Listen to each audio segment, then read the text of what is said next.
A little girl named Alicia was playing with butterflies in a field when her father, who was out plowing a plot of land, called her to come home. At home, her father was carving an owl out of wood with a knife, while Alicia asked why everything on the map around Edthia was completely black. Truthfully, he didn't really know either, but he explained that the world goes on beyond the continent of Edthia. However, in those dark areas, terrible black beasts reside. Among those beasts, the 4 great kings stand guard over the 4 cardinal points, and every expedition or research team that's ever been sent has been wiped out. These 4 kings have always stopped humanity from venturing beyond Edthia's borders, and Alicia's father believes the world must be far bigger than they know. Maybe people will always be confined to Edthia unless the old legend comes true, that among all heroes, a chosen few, wielding weapons given by the King of Hyden, will defeat the 4 kings of the Black Beasts. Still, it won't be easy. These evil kings are powerful enough to split the sky and the earth, which is why those special weapons from Hyden are needed. They can multiply the strength of whoever uses them many times over.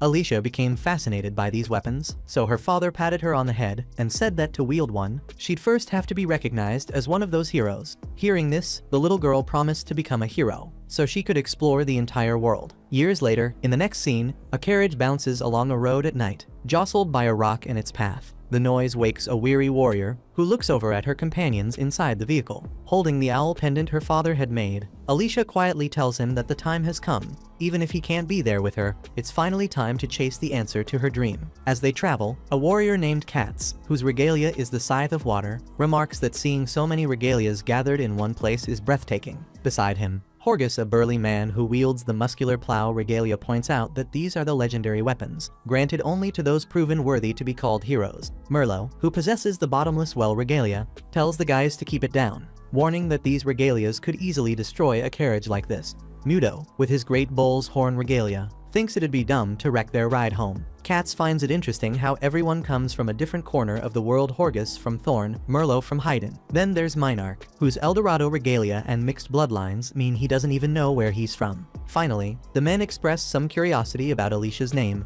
but before she can answer, Stefan, who wields the Pegasus regalia, interrupts to warn that they're now deep in beast territory, which means an attack could come at any moment. Horgus quietly asks his neighbor why this guy is acting like the leader, but Mudo thinks they should let it slide. Stefan really is the most skilled among them. Suddenly, one of the carriage horses whinnies, and the carriage stops. All the warriors fall silent, until the driver calls out that the road ahead is impassable by carriage. Before anyone can react, black beasts attack the man outside and the horses, and the warriors jump out to face their enemies. Stefan orders the archer to clear a path and the lancer to advance, while he and Alicia Glenfall, with her stone swallow regalia, will take care of the rest of the beasts. The plan is to reach the summit without losing anyone. The archers pick off the beasts at the front, clearing a path for the rest of the soldiers, who rush into a cave up ahead. From the top of the mountain, a monster ponders that if the world emerged from chaos, so must he have been born from it. Inside the cave, the warriors dispatch their foes. Katz spins like a tornado, showing impressive skill by taking down several enemies at once.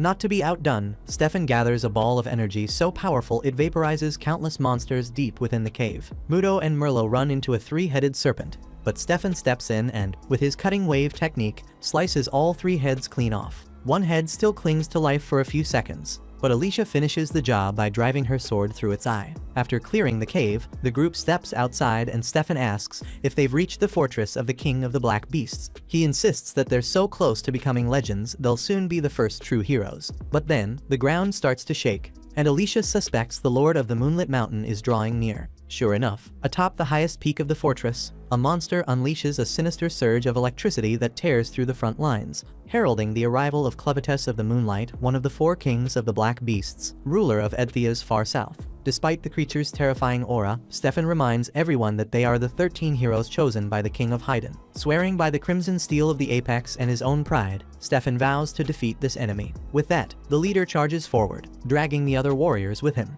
But Stefan is ripped apart in an instant by a tail strike too fast for any human eye to follow. Enraged, Horgus tells the others to get behind him. The giant lunges with his crushing wave attack, but is beheaded just as easily by Clevitus. 2 more heroes fall to the beast's tail, and that's when Alicia realizes that the tails can emerge from the warriors' very own shadows. she urges her comrades to keep jumping as often as they need, so their shadows stay out of reach. When one of the tails comes for her, the heroine uses her heavenly sprint to dodge and quickly position herself for a counterattack. In that moment, Clevitis recognizes the intelligence of this particular opponent. Though not everyone is so quick-witted, Merlot, wielding his spear, calls forth the Earth Dragon.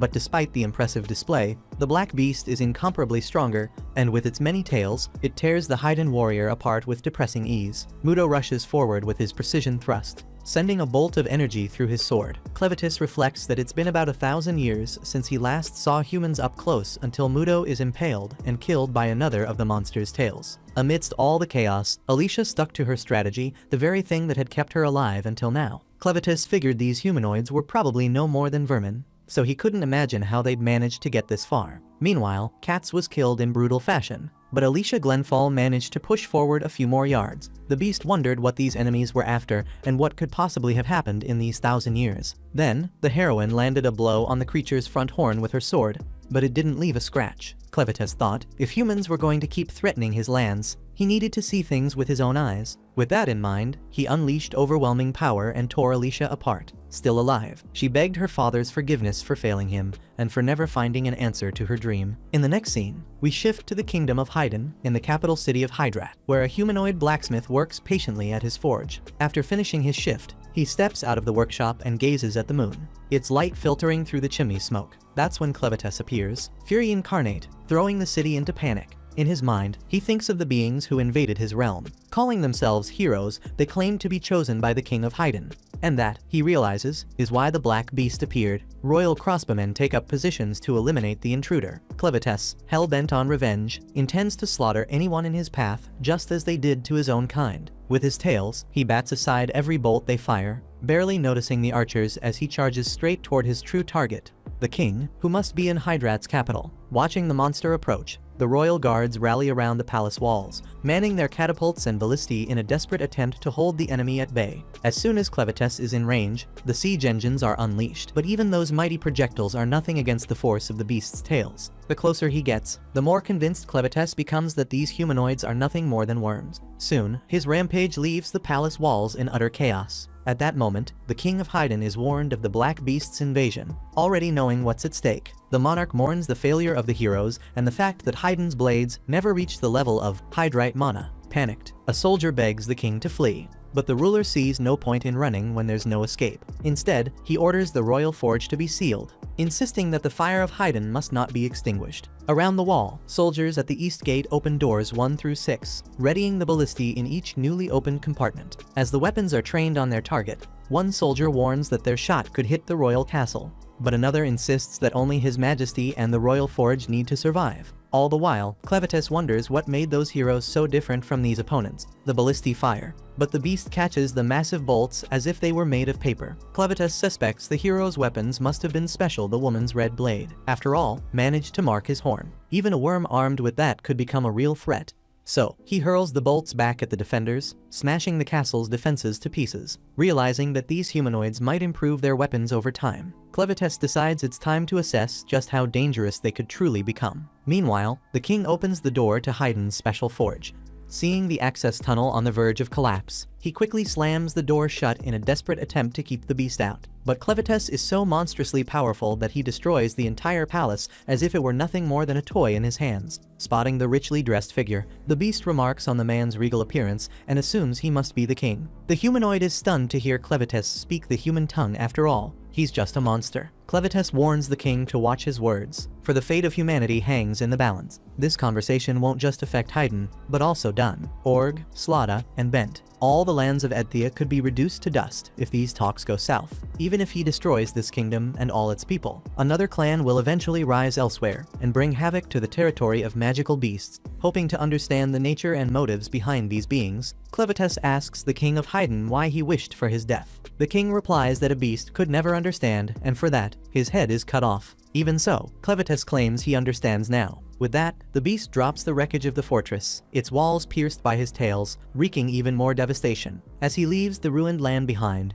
he resolves to raise an army to wipe out humanity. Amidst the wreckage, Clevites finds a crying baby beside a young boy, barely clinging to life under the rubble. The boy pleads for the baby to be spared, but Clevites, unwavering in his resolve to exterminate every human, tells the boy to hate his fate for being born in Haydn. The wounded child protests the baby didn't choose where to be born, and the horrors the beast endured shouldn't be the reason for the innocent's death. But to Clevites, all humanoids are the same. Even if the baby is helpless today, one day it will grow up and take up a sword against the black beasts. Humanoids can't even agree on peace within their own lands, let alone lands that aren't theirs. Still, if the boy believes this tiny creature deserves to live, he must prove it right now. Sadly, the boy admits he can't. He's at death's door. Even so, he promises the child herself will become that proof. With those final words, the boy dies, and Clevites takes the baby with him. Truth be told, nothing the boy said had convinced him, but knowing how fast humanoids grow, Clevites is willing to wait and see what kind of proof this child might become. Next, we're told that the continent of Edthia was once home to 5 human clans. The first was called Dorn, the largest of them, all renowned architects and skilled warriors. From this clan emerged 2 great nations, Eslan and Boarate,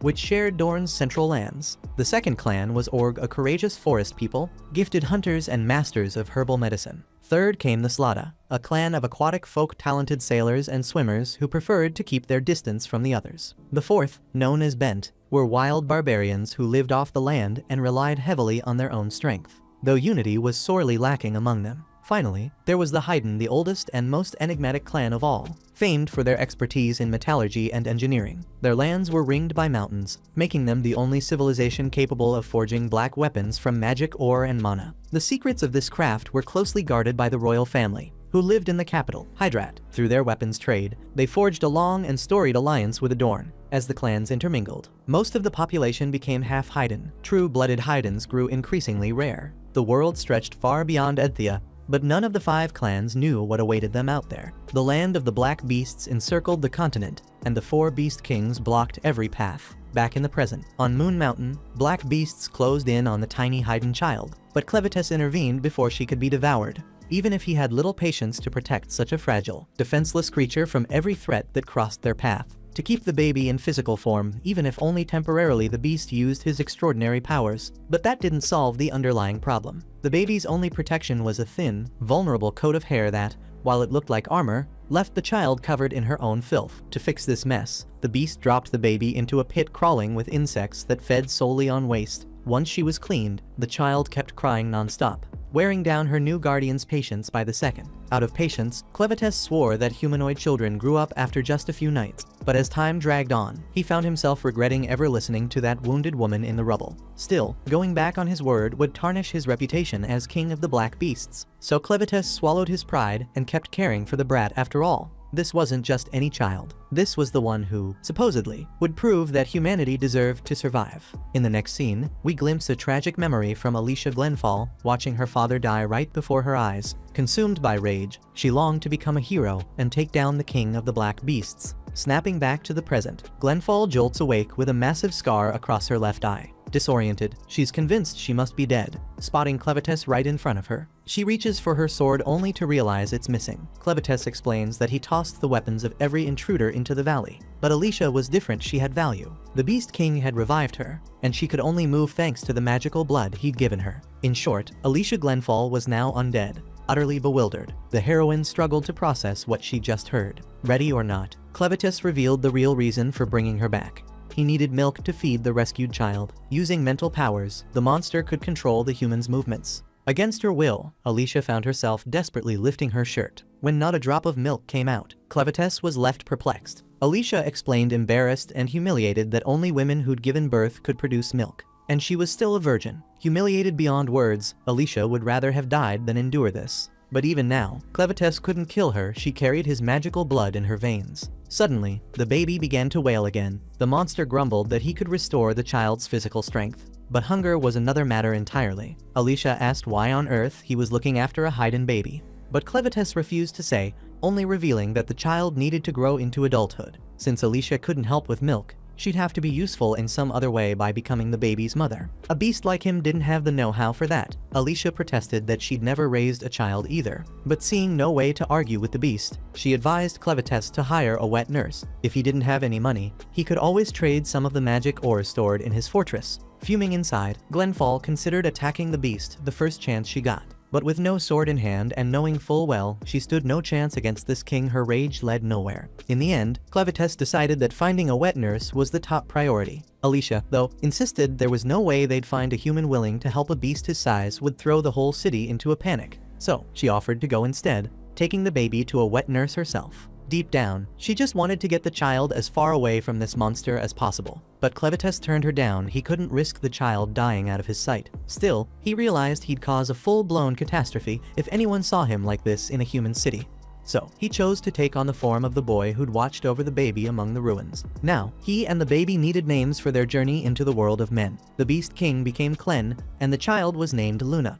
Clen asked the woman's name, and she introduced herself as Alicia Glenfall from Soko Village. At last, the guardian put on shoes and a cloak and set out for the city. The next morning, Alicia bathes Luna in a nearby stream, quietly mourning the size of the scar over the child's eye. Clen soon appears, demanding to know if his servant has cleaned up after the baby. In fact, he criticizes absolutely everything Alicia does to care for the child, finding fault in even the smallest detail, never giving her a chance to defend herself. After all, this boy was, in reality, one of the 4 great kings of the Black Beasts. Taking Luna in his arms, Clen complains that Alicia brought him to her camp, only to find that there's nothing useful here. Alicia explains that anything useful for battle was left behind at an inn at the foot of the mountain. So Clen orders her to find some clean clothes to replace the blood-soaked ones. At every turn, the beast compares her to worms, insisting that even those filthy creatures are cleaner and healthier than a human. Each word only deepens Alicia's humiliation. Later, as she bathes and washes the tunic Luna had worn for protection,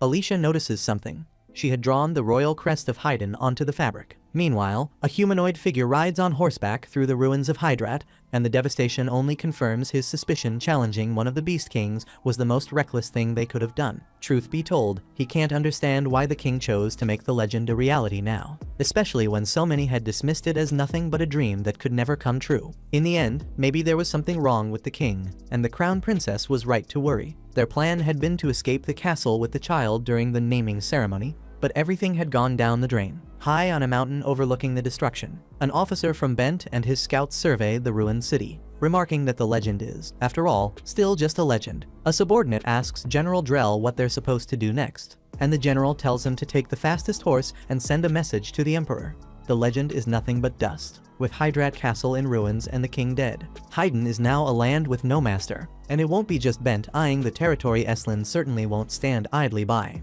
and it's likely the beasts of the southern mountains will push into the now weakened defenses. For the general, what matters most now is the secret technique for refining magic ore, handed down only through the royal family of Haydn. The top priority is to uncover that secret before the other nations do. So, the plan is to fall back to the border and regroup the army. Meanwhile, Maynard must stay behind to search for any surviving members of Haydn's royal family, and if he finds any, they must be captured alive. Back with Alicia, she questions Clen about the royal crest on Luna's tunic, wondering if the child might be of royal blood. To her surprise, Clen admits he had no idea. He didn't kidnap the baby for that reason at all. In fact, the child was entrusted to him by a human boy who looked just like the one whose clothes he now wears. At least now it makes sense that the baby was found in the rubble of the royal palace. Noticing Alicia's confusion, Clen explains that he was the one who destroyed Haydn's capital castle and killed the king, which only makes Alicia panic even more. The beast claims it was all self-defense. He was attacked first, while the heroine points out that, with the king dead, everyone will be searching for the child who can inherit the throne, especially because of the secret behind magic or refining. Rumor has it, only heirs to the kingdom can use Haydn's furnace. Given all this, Clen finds it increasingly logical to raise this little brat. He'll make the kid king and pull the strings from behind the scenes. It's the perfect position to eliminate Haydn's most important figures whenever he chooses. At this point, Alicia realizes she should have kept her mouth shut, but it's far too late now. Clen is already looking to find a wet nurse for Luna, so he orders Alicia to get ready and take the magic ore into town to get some money. With the ore slung across her back, Alicia reassures herself that everything will work out. Even if Clen gives Luna back, a strange horned boy could never be trusted as a close confidant. Those horns also grow among the people of Org, so they're not entirely rare. But since no one can confirm his identity, it wouldn't be enough, and even if Clen took another form, that wouldn't change anything. He can't hide those horns, and it's only a matter of time before he realizes it himself. Who knows how he'll react when he does. For some reason, this magical beast is obsessed with the child, and if anyone dares to harm Luna, humanity itself might pay the price. That's exactly what Alicia Glenfall must prevent from happening. In the end, maybe that's her only true role as a hero. Lost in these thoughts, Alicia panics when she sees a man attacking Clem and Luna with a club. The blow lands so hard it stretches the boy's neck, and the rest of the bandit gang closes in on them. Alicia is certain these mountain thieves are about to get what's coming to them, but suddenly, Clem collapses, bleeding heavily. The woman screams in despair and takes a blow that knocks her out cold. In the next scene, Glenfall relives the moment she was jolted awake in the carriage, on her way to meet the Beast King alongside her comrades. This time, as she wakes, she realizes it was nothing more than a bad dream, a nightmare, and that the 13 heroes are destined to defeat Clevites. But as she finally comes to, the warrior finds herself in a cage with other prisoners. Clem, wearing a crooked smile, tells her they've been captured. Alicia wonders how the kid can stay so calm in a situation like this, but he simply tells her there's nothing to worry about, Luna is fine, even though she was crying just a moment ago. Still confused, Alicia asks how Clevites could have gone down like that after only one hit. The boy admits it surprised him too. He didn't expect this skinny body, with its thin skin, to be so weak. Then Alicia wants to know why Klein doesn't just escape. He explains that now he's human, and until Luna takes the throne, he has to hide who he really is. Besides, he wants to see this side of the human world for himself. Apparently, everyone in this cart was kidnapped just like they were, and the boy is determined to figure out why. Alicia says the men who attacked them are mountain bandits, and since the prisoners are still alive, they're probably going to be sold as slaves. Klein asks how strong these bandits are. Alicia says they're nothing special compared to any regular adult, but the problem is they'll use any dirty trick to avoid losing. In short, they're a bunch of scum, and Klein shouldn't use them as a benchmark for judging humanity. After the journey, the caravan reaches a huge pit in the middle of the forest. The bandits unlock the chains and split up the prisoners, sending men and the elderly to one side, women and children to the other. Suddenly, one of the prisoners tries to make a run for it, but a bandit throws a knife into his back, ending his rebellion on the spot. With that done, the apparent leader steps forward and announces that they are the Crows, and anyone who steps out of line will be dealt with, no questions asked. As he finishes, he spots Alicia and leads her off to a separate building. At the door of another house, a woman orders Klein to come inside. When she notices a baby in the boy's arms, she calls out for a girl named Nell. Poor Nell stumbles in, as clumsy as ever, and falls to the floor. She quickly apologizes to Donna Carm, but the woman ignores her and tells Nell to take care of both the baby and the boy. As Nell looks at Luna, she can't help but be charmed. At the bottom of the pit, beneath a thick layer of water, lies a magical sword and possibly other creatures lurking in that submerged world. Meanwhile, the bandit takes Alicia to a man called Vroko. As soon as he's addressed by that name, he corrects the man he only wants to be called boss now. Zazak is long dead, so he's in charge. Another bandit complains that he made that decision on his own, but Vroko assures them he can convince anyone who disagrees with the help of his favorite little monster, Betty. When Alicia actually sees the troll with her own eyes, a terrible beast from the west, she can't help but wonder how anyone could tame a creature like that. Vroko grabs the bag Alicia was carrying, realizing it contains ores from Moon Mountain, a place protected by Clevites. The boss recalls the recent story. The king of Haydn gave regalias to 13 heroes and sent them to defeat the great king of the black beasts. But apparently, they failed. There was even talk that one of the heroes was a woman. Vroko notes that magical ore this pure doesn't show up anywhere near people. After implying that Alicia knows a lot more than she lets on, he comments on her impressive physique. Since she didn't wet herself in fear when facing Betty, he suspects she might really be one of the heroes sent to Moon Mountain. By the way, he mentions that Hydrat was destroyed by Clevites, which, as far as the Crows are concerned, is excellent news. With that, Vroko draws his weapon and points it at Alicia. She's stunned by the sight of the reddish blade. Vroko confirms that it's made of the steel that only the royal family can forge, monohydrite. The stronger the red, the purer the metal. Still, he admits his weapon is fake. After all, they don't just deal in human beings in this business. Magic swords bring in a fortune, and the suckers buying them never know the difference. Besides, Vroko mentions that, from what he's heard, every member of the royal family died in the castle during the beast's attack. Now, if there's no more monohydrite after Hydrat's fall, the value of these magic weapons will skyrocket, just like the regalias and the purest blades forged by kings of old. If things keep going this way, Vroko and his crows will be filthy rich. And as if that weren't enough, they've figured out how to store regalias, a complicated technique with only two possible ways to do it. Either be recognized as a hero by the king, or take the regalia from a hero. Of course, stealing is easier, especially since most of those chosen warriors die in wars out in the land of beasts. Sure, it's tough to reach such dangerous places, But that's why the heavens have just delivered a heroine to the crows. Right at this most opportune moment, Vroko asks what happened to Alicia's regalia, but she says nothing. He insists she must have dropped it while fleeing from Clevelis, just like the other 12 probably did.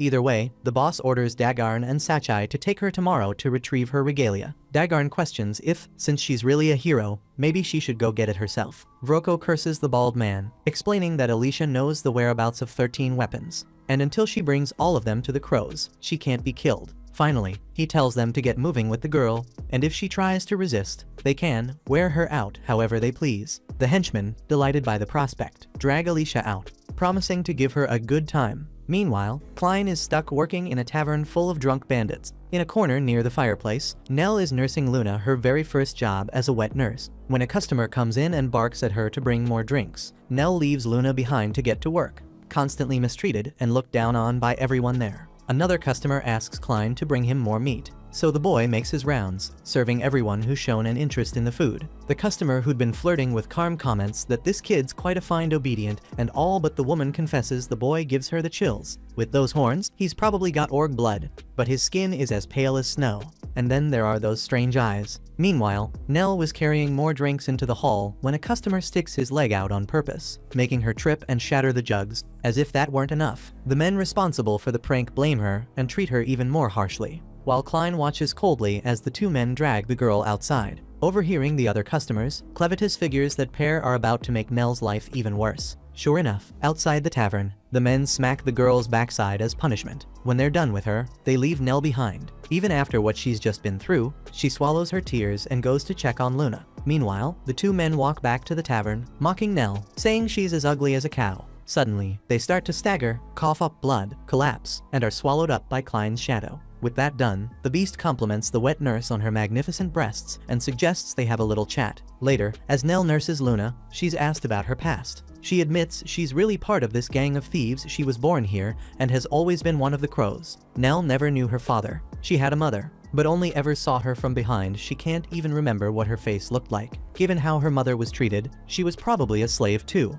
And Nell often watched from a distance as terrible things were done to her. Nell's mother disappeared when she was 12, and the girl never found out what really happened. All Nell knows is that after that, all the violence fell on her instead. She was beaten so badly she lost almost all her teeth. These days, she can only hear out of one ear. It was only then that she realized how much her mother had protected her, and at what cost. From then on, Nell lived like an animal. Things got a little better when Miss Carm arrived, offering advice on how to deal with the men. Just give them a little attention, enough to satisfy them so they'd leave her alone. Of course, Nell knows she'll never be like Miss Carm, but things are much better than before, and she's found a way to be useful. She produces plenty of milk, so she can always nurse the little ones. Klein had heard that only women who've given birth can produce milk, so he asks where Nell's baby is. At this, Nell lowers her head and says her child was stillborn. The baby moved inside her, but when he was born, he didn't cry, and Nell blames herself for that. When she felt that tiny body going cold, Nell's whole world turned to darkness. She honestly wouldn't have cared if she died right then. At least she'd get to see her son in the afterlife. But when she came to, Nell felt something warm on top of her.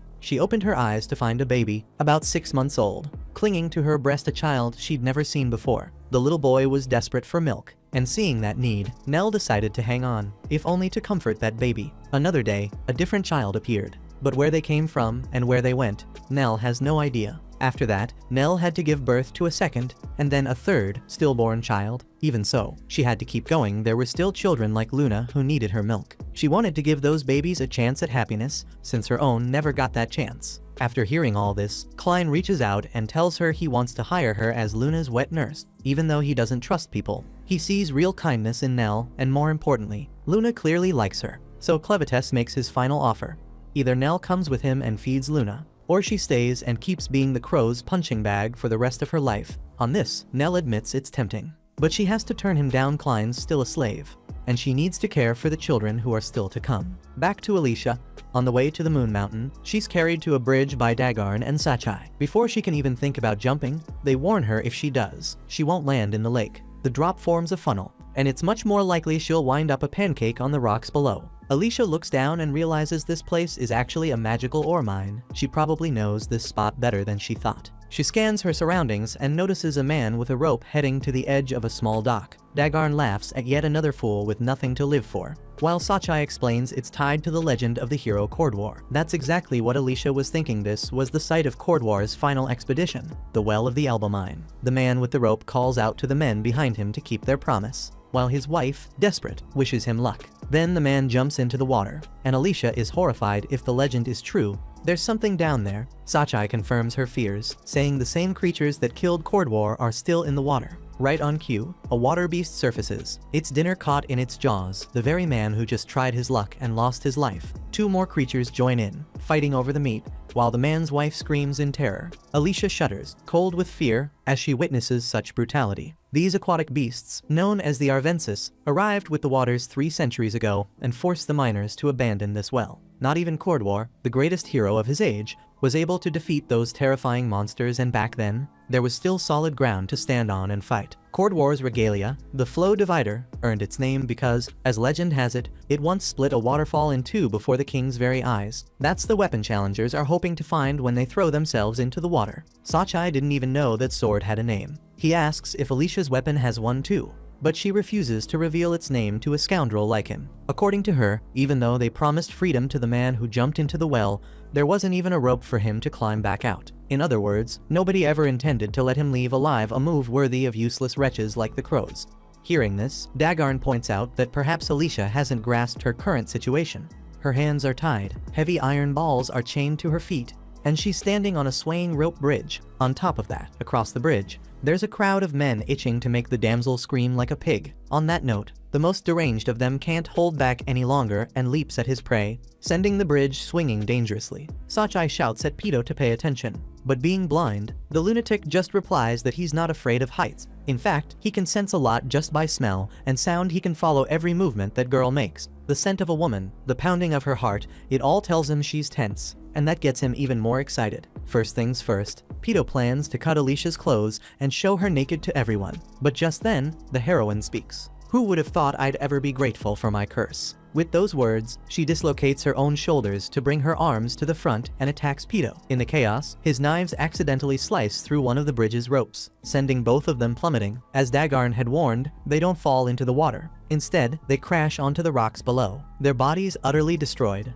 When the crow's henchmen saw the woman shattered on the floor, panic set in. They wondered if they should head down and hide her body, because if Vroko found out she was dead, they'd really be doomed. Meanwhile, Alicia's eyes rolled back in their sockets, then fluttered open as she regained consciousness. She was definitely alive, but she couldn't feel her body from the neck down. Maybe her bones had turned to dust, and on top of that, she'd lost way too much blood. Still, as critical as her situation was, this wasn't the time to be lost in thought. The thugs could show up any second. Suddenly, the blood of the not-so-dead woman began to move on its own, swirling until it formed the image of Clevites above her body. Speaking through this illusion, the beast mocked her for ending up in such a pathetic state. Alicia asked why the monster looked like a baby, and he replied that his form depended on the amount of magical blood, which was the only thing keeping her alive. If all that blood left her body, she'd be gone for good. For now, as long as the girl was useful, Clevites would keep forcing the magical blood back into her however many times it took. With that blood returned, the heroine could regenerate instantly,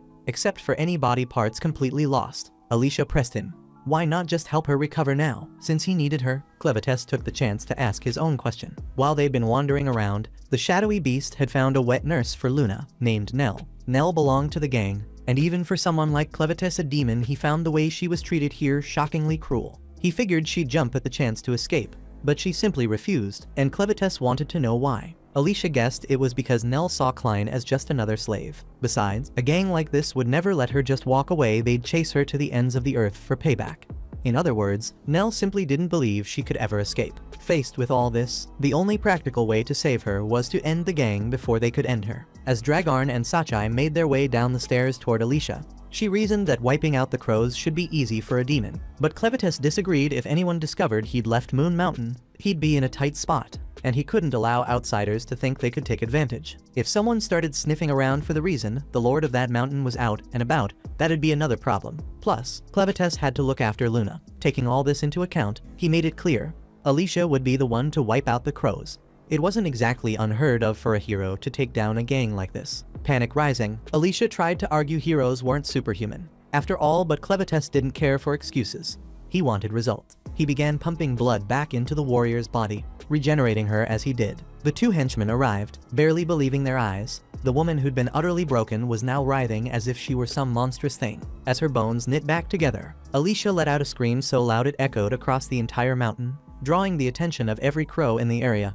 Each time her bones reconnected, pain shot through her, and as more henchmen crowded the space, terror gripped them at the grotesque sight. Even so, despite her being a hero, they had her hopelessly outnumbered, and they'd do whatever it took to force her to lead them to the 13 regalia. One of the thugs lunged first, slashing her left arm with a sword. Alicia took the blow, grabbed the bandit, and sent him flying with a punch. Snatching up his sword, she freed herself from her shackles and grabbed his filthy eye patch to cover the huge scar on her face. Meanwhile, Klein was making his way to the village, carrying Luna in his arms, hoping to convince Nell it was finally safe to run. Luna cried, and Klein reassured her.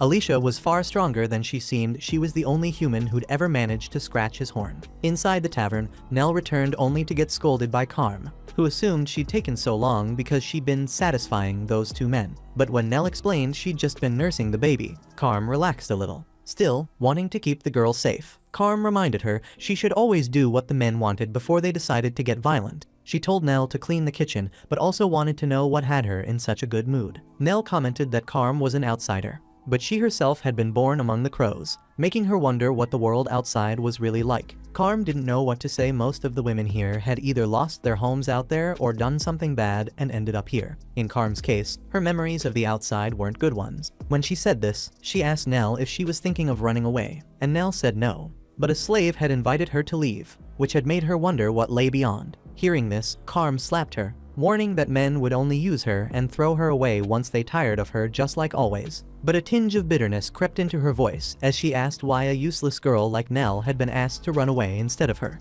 She raised her hand again. At that moment, Vroko, having overheard the conversation, stepped in, teaching them that you can't go around hitting your friends. Tail between her legs, Carm muttered it was rare to see the boss there. He explained he'd heard something special was happening and wanted to check it out. Carm quickly sent Nell to fetch the baby, and Nell said the little one was in the barn. Deciding the child needed fattening up, Vroko called Nell to follow him somewhere else. Carm tried to stop him for a moment, but the second the boss glanced her way, she gave up. When Nell is taken away, her mistress falls into despair, wondering what to do now that Nell is the only one who can feed the babies. Speaking of babies, Klein appears, cradling Luna in his arms. Assuming the boy is looking for food for the child, Carm explains that, unfortunately, they no longer have a wet nurse. Nell wished for something she couldn't have, and now she's being punished for it. Klein tells her to explain further, and as she looks into his eyes, she feels something strange about that monstrous form. As for Nell, she's taken to an underground place she's never seen before, even though she was born there. Vroko tells her it used to be a magical ore mine, which explains the small tunnels everywhere. According to him, the fuel for the lamps everyone uses is a mix of oil and a particular insect with melted magical ore.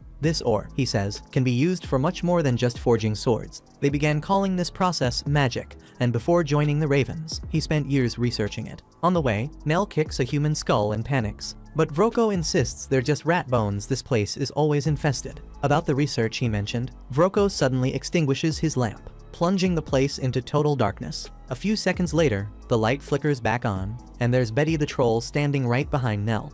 Vroko explains that, in his research, he used to mix powdered magical ore with all sorts of drugs and used it to control black beasts. The leader makes it clear the Ravens never forgive traitors, and Nell's tiny wish to leave the group already counts as betrayal. So, the girl will become Betty's dinner. And with that, Betty lunges at her. Nell, running for her life, thinks that maybe she could have survived if only she'd held that slave boy's hand. Spotting Luna up ahead, she whispers an apology for not being able to feed the baby anymore. That's when Betty swallows Nell, making the baby burst into tears. Klein gently tells the child not to cry. Eating and being eaten is just the natural order of things. Animals, humans, even black beasts, if they're hungry, they have to eat, or else they'll die. Vroko hears his voice and asks who the brat is. Klein finishes his little lesson, declaring that no one is to blame for Nell being eaten, except himself, for not getting there in time. Putting that aside, the boy wonders what a proud Western troll is doing at the mercy of a tiny humanoid, because that's not the natural order at all. Vroko has no idea what this kid's been drinking, but if he can stay calm in front of Betty, it must be something good. Either way, it's a shame for the Ravens leader to lose a Hydnian baby, but given the circumstances, it is what it is. So, Vroko orders Betty to eat them both, but instead, the troll starts acting strange until she suddenly vomits Nell out. the girl's body mangled and broken. Klein notes that Betty's fear was so great, she had to cough up everything. Seeing that Nell is still breathing, the boy neutralizes the stomach acid and places Luna next to the wet nurse, asking the baby to stay by her side until her final breath. With that, the great king of black beasts uses a horn made of shadows to whisk Nell and Luna away. Vroko accuses Klein of being a magic user, but the boy claims he doesn't even know what that is. Vroko insists magic might be a recent discovery, but he's no fool. In fact, it was his generation that invented the foundations of sorcery, and speaking of which, he decides to give the snot-nosed brat a quick lesson. He pulls from his pocket a powder made from magical ore, various herbs, and mashed larvae of a parasitic fly. These larvae, he explains, destroy the host's ability to think,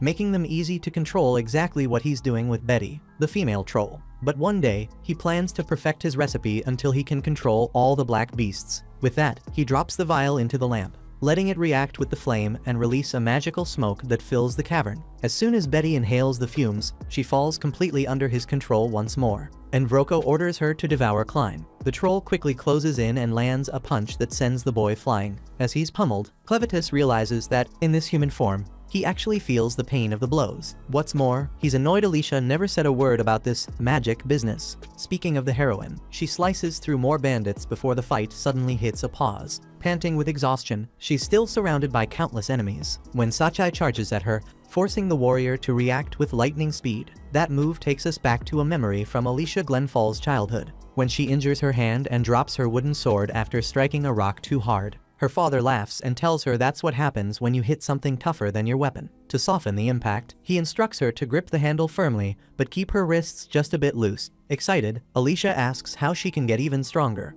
and her father explains she should never hesitate to hurt her enemy, to use whatever technique she must, and never hesitate to feel pain because hesitation makes your body stiff, and that stiffness weakens and slows down your attack. Once all that stiffness is gone, Alicia will become much more powerful. But above all, the most important thing is to trust her sword, and the strength she's putting into every swing. Taking her father's teachings to heart, Glenfall has already racked up 8 fallen foes. Sachai starts to wonder if this woman is even human, while Dagarn, realizing he can't win with technique, opts for brute force. He delivers a blow with his hammer so powerful it snaps Alicia's blade in half and sends her crashing to the ground. Fed up with a poor quality sword, she tosses what's left of it aside and gets up as if she'd only tripped, leaving the men around her even more stunned by her vitality.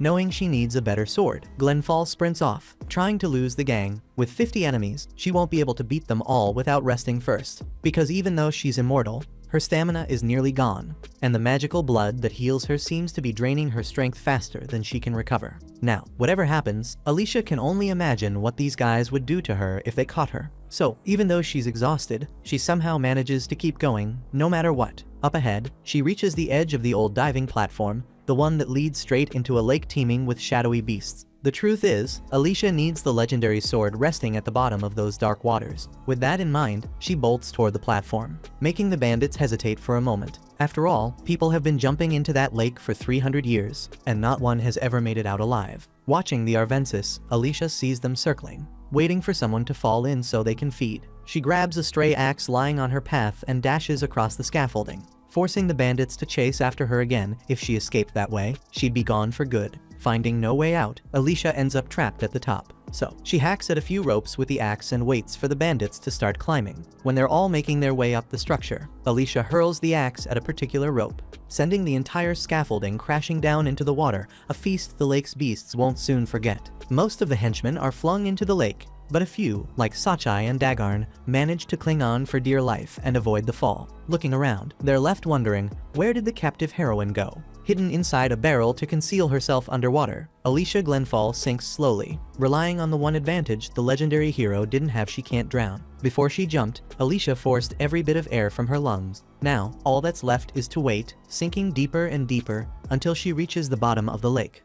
Although it's impossible for her to die in this situation, Alicia can't shake off a terrible sense of suffocation. Her head throbs, her vision blurs as the barrel sinks, and every inch of her body screams in agony as if she's fighting to survive in her own way. Still, she has to endure until she reaches that sword. After a few seconds that feel like an eternity, Glenfall finally touches the bottom of the lake, barely conscious from the pain. Yet, driven by an unbreakable will, she forces herself to reach out in search of the weapon she came for. That's when a vivid red glow catches her eye up ahead, and Alicia suddenly realizes she might actually pull this off. With fresh determination, she gathers what little strength she has left and pushes herself to swim faster toward the object she needs, even though her limbs are heavy and every part of her feels numb. But there's no turning back now, no abandoning the treasure sword. Only with it can Alicia make it back to the surface. The blade is the only thing that can give her enough power. After what seems like endless struggle, she finally manages to grab hold of the sword, only to discover that it isn't resting on the lakebed at all. Instead, it's perched atop the head of a colossal aquatic creature, so massive it seems to form the lake's very floor. In a panic, Alicia is flung backward by the monster's sudden movement. For a moment, she wonders how on earth something like this managed to hide in the Elba mine's well. Spotting the sword just behind her, she strains desperately to get to it. But just as her hand reaches out, she's caught in a powerful current and pulled straight toward the monster's gaping mouth. At the very last second, though, Alicia manages to snatch the treasure sword. Sword in hand, Alicia's mind flashes back to something her father once told her as a child. He'd said that, while she might never be as physically strong as a man, she was unmatched when it came to drawing out a sword's true power. That's why, he said, Alicia would make a great hero. With those words echoing in her mind,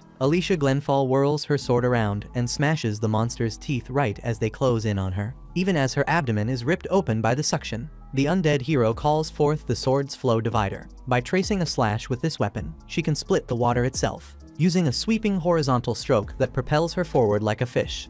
Riding this current, Alicia bolts away from the colossal creature, guessing that it must have been the one that defeated the legendary hero. Its size is so extraordinary, it's hard to believe it even comes from this world. In Alicia's mind, it feels more like one of the ancients, shadowy beasts said to live for tens of thousands of years, sleeping for ages and rarely emerging. From the looks of it, the miners must have accidentally unearthed this thing while digging for ore. Looking up, Alicia notices the Arvensis are already aware of the monster's presence and have begun to stir closer to the surface. Even with the regalia boosting her strength, she's still out of air and in no shape to fight. But the Arvensis aggression forces her hand, and she's left with no choice but to use whatever strength remains to fight back as she heads for the surface. At last, Alicia bursts out of the water, gasping for breath harder than she ever has in her life, spitting out mouthfuls of lake water. The bandits stare in disbelief as their enemy resurfaces with the sword just as the monstrous beast emerges as well, terrifying the humans in a way they'll never forget. With its tentacles, the black creature snatches more victims, paralyzing them with a fear that only grows. Meanwhile, Alicia dodges blow after blow, trying to gain enough distance to mount a counterattack.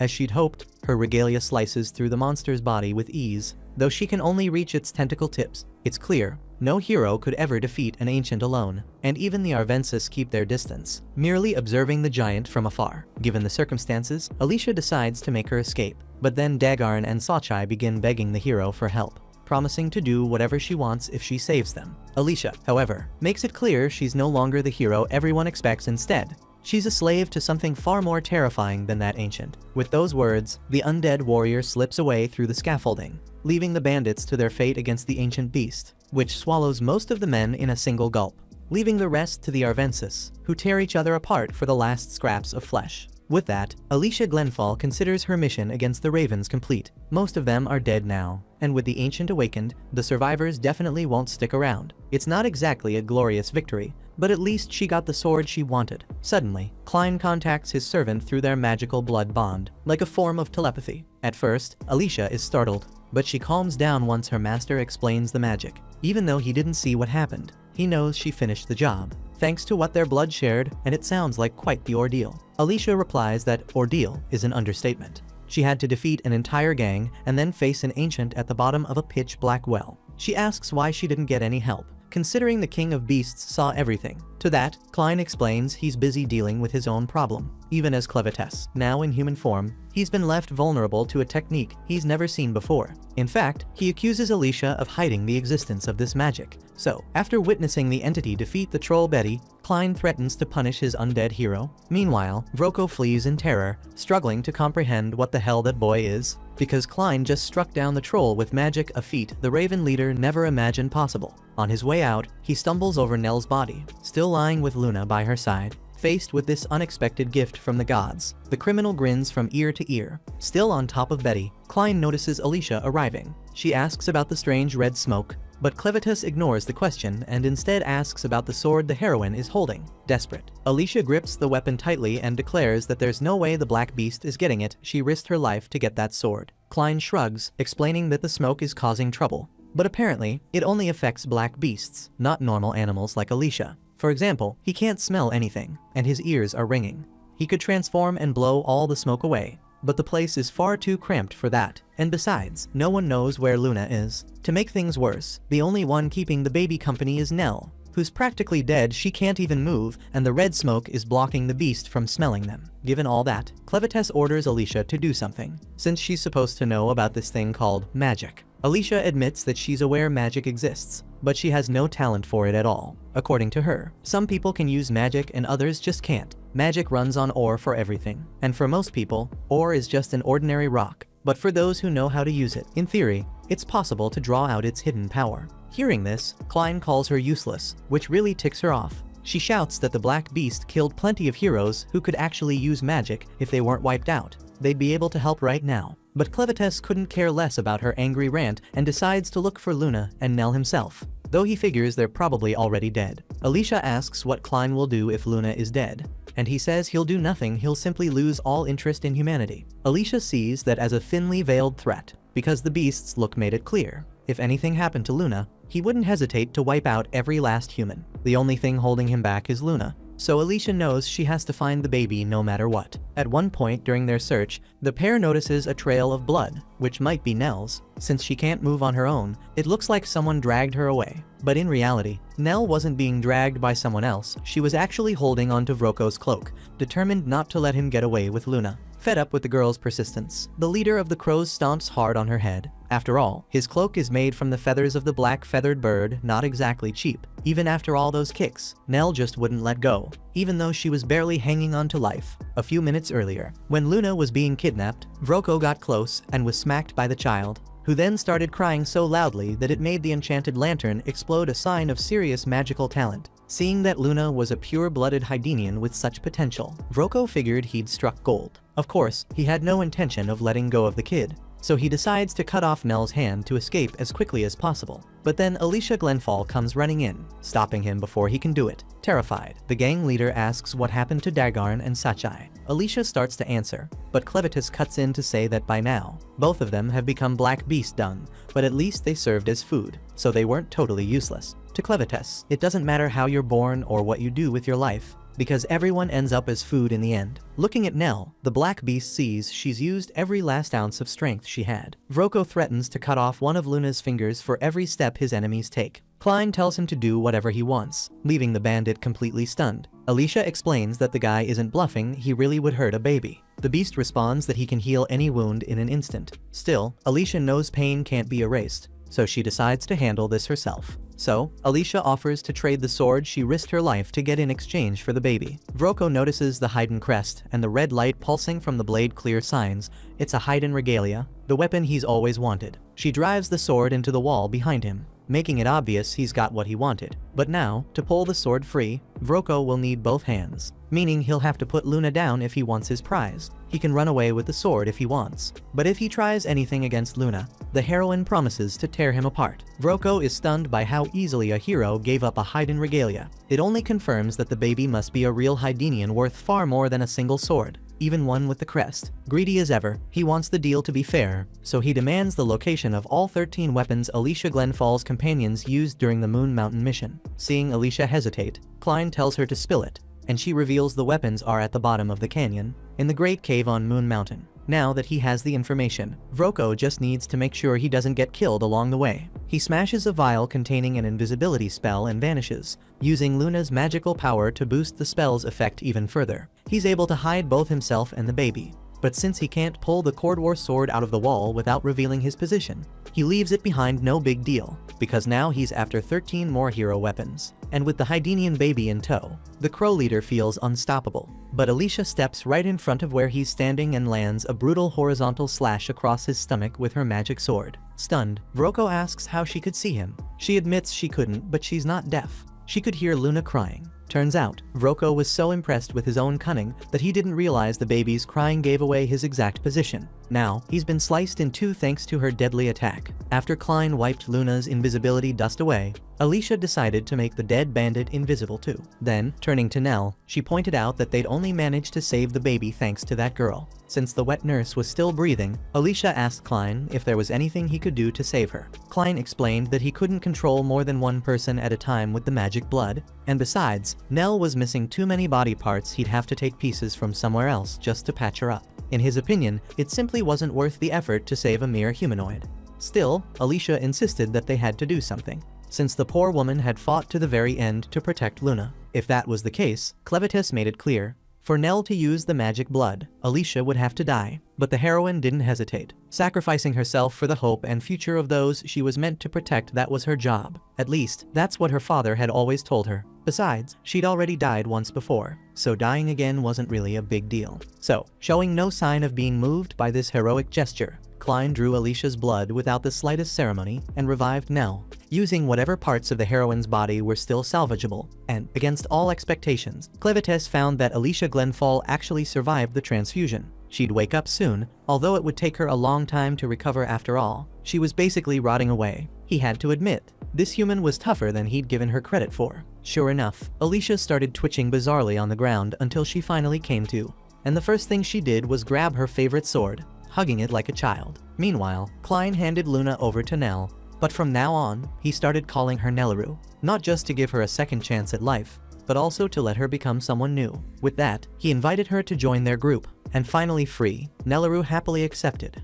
With the new member now on board, the next day, Klein decides to confiscate Alicia's sword since it's far too conspicuous. Let's be honest, it'd be a problem if anyone else tried to steal it. The knight nearly bursts into tears as she watches Zenbaku being absorbed into the shadow of Clevitis, who, by the way, tells her she should be grateful he didn't just toss her toy out. Right then, Nelleru shows up and casually mentions that the master can use some pretty amazing magic. Klein asks if she's ready, and the girl assures him she is. She figured she'd feel bad about taking stuff without asking.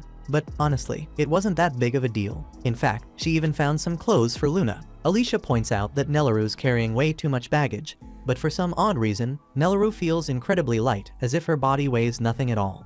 This makes the heroine half joke that maybe Klein stitched together some bandit's torso, just to bring this girl back to life. Incidentally, Nelleru rather oddly makes it clear she's the group's official porter now and can carry whatever the knight needs, whether it's a sword or a shield. Alicia points out she doesn't even have a weapon for her friend to carry, so Nelleru suggests she go check Vroko's office. There are always valuable items stashed away there. The moment Alicia hears this, she bolts off toward the office, determined not to leave Elba's mine pit empty-handed. Meanwhile, Nelleru admits that this heroine is actually way cooler than she expected. Klein, though, says she's a bit clueless, but still a good person. Besides, thanks to her efforts, all the bandits were wiped out. Now, with the slaves free and no masters left, the whole region has been deserted. Klein asks if Nelleru's going to miss this place, but she makes it clear she has no fond memories here. Still, it's where she lived with her mother, so seeing it all like this does make her a little sad. She wishes she'd at least had the chance to say goodbye to Donna Carm. Klein is about to ask something about Carm when suddenly they're interrupted by a man who's appeared out of nowhere after searching high and low for the brat who uses strange techniques. Meanwhile, Alicia bursts into the Raven's leader's office with all the subtlety of an elephant and immediately finds a stash of cash in his desk drawer. As she pockets the money, she can't help but wonder who the real thief is now. Next, she opens another drawer and finds a few risque women's leather armors. Shaking her head, she tries to banish the mental image of Vroko wearing something like that.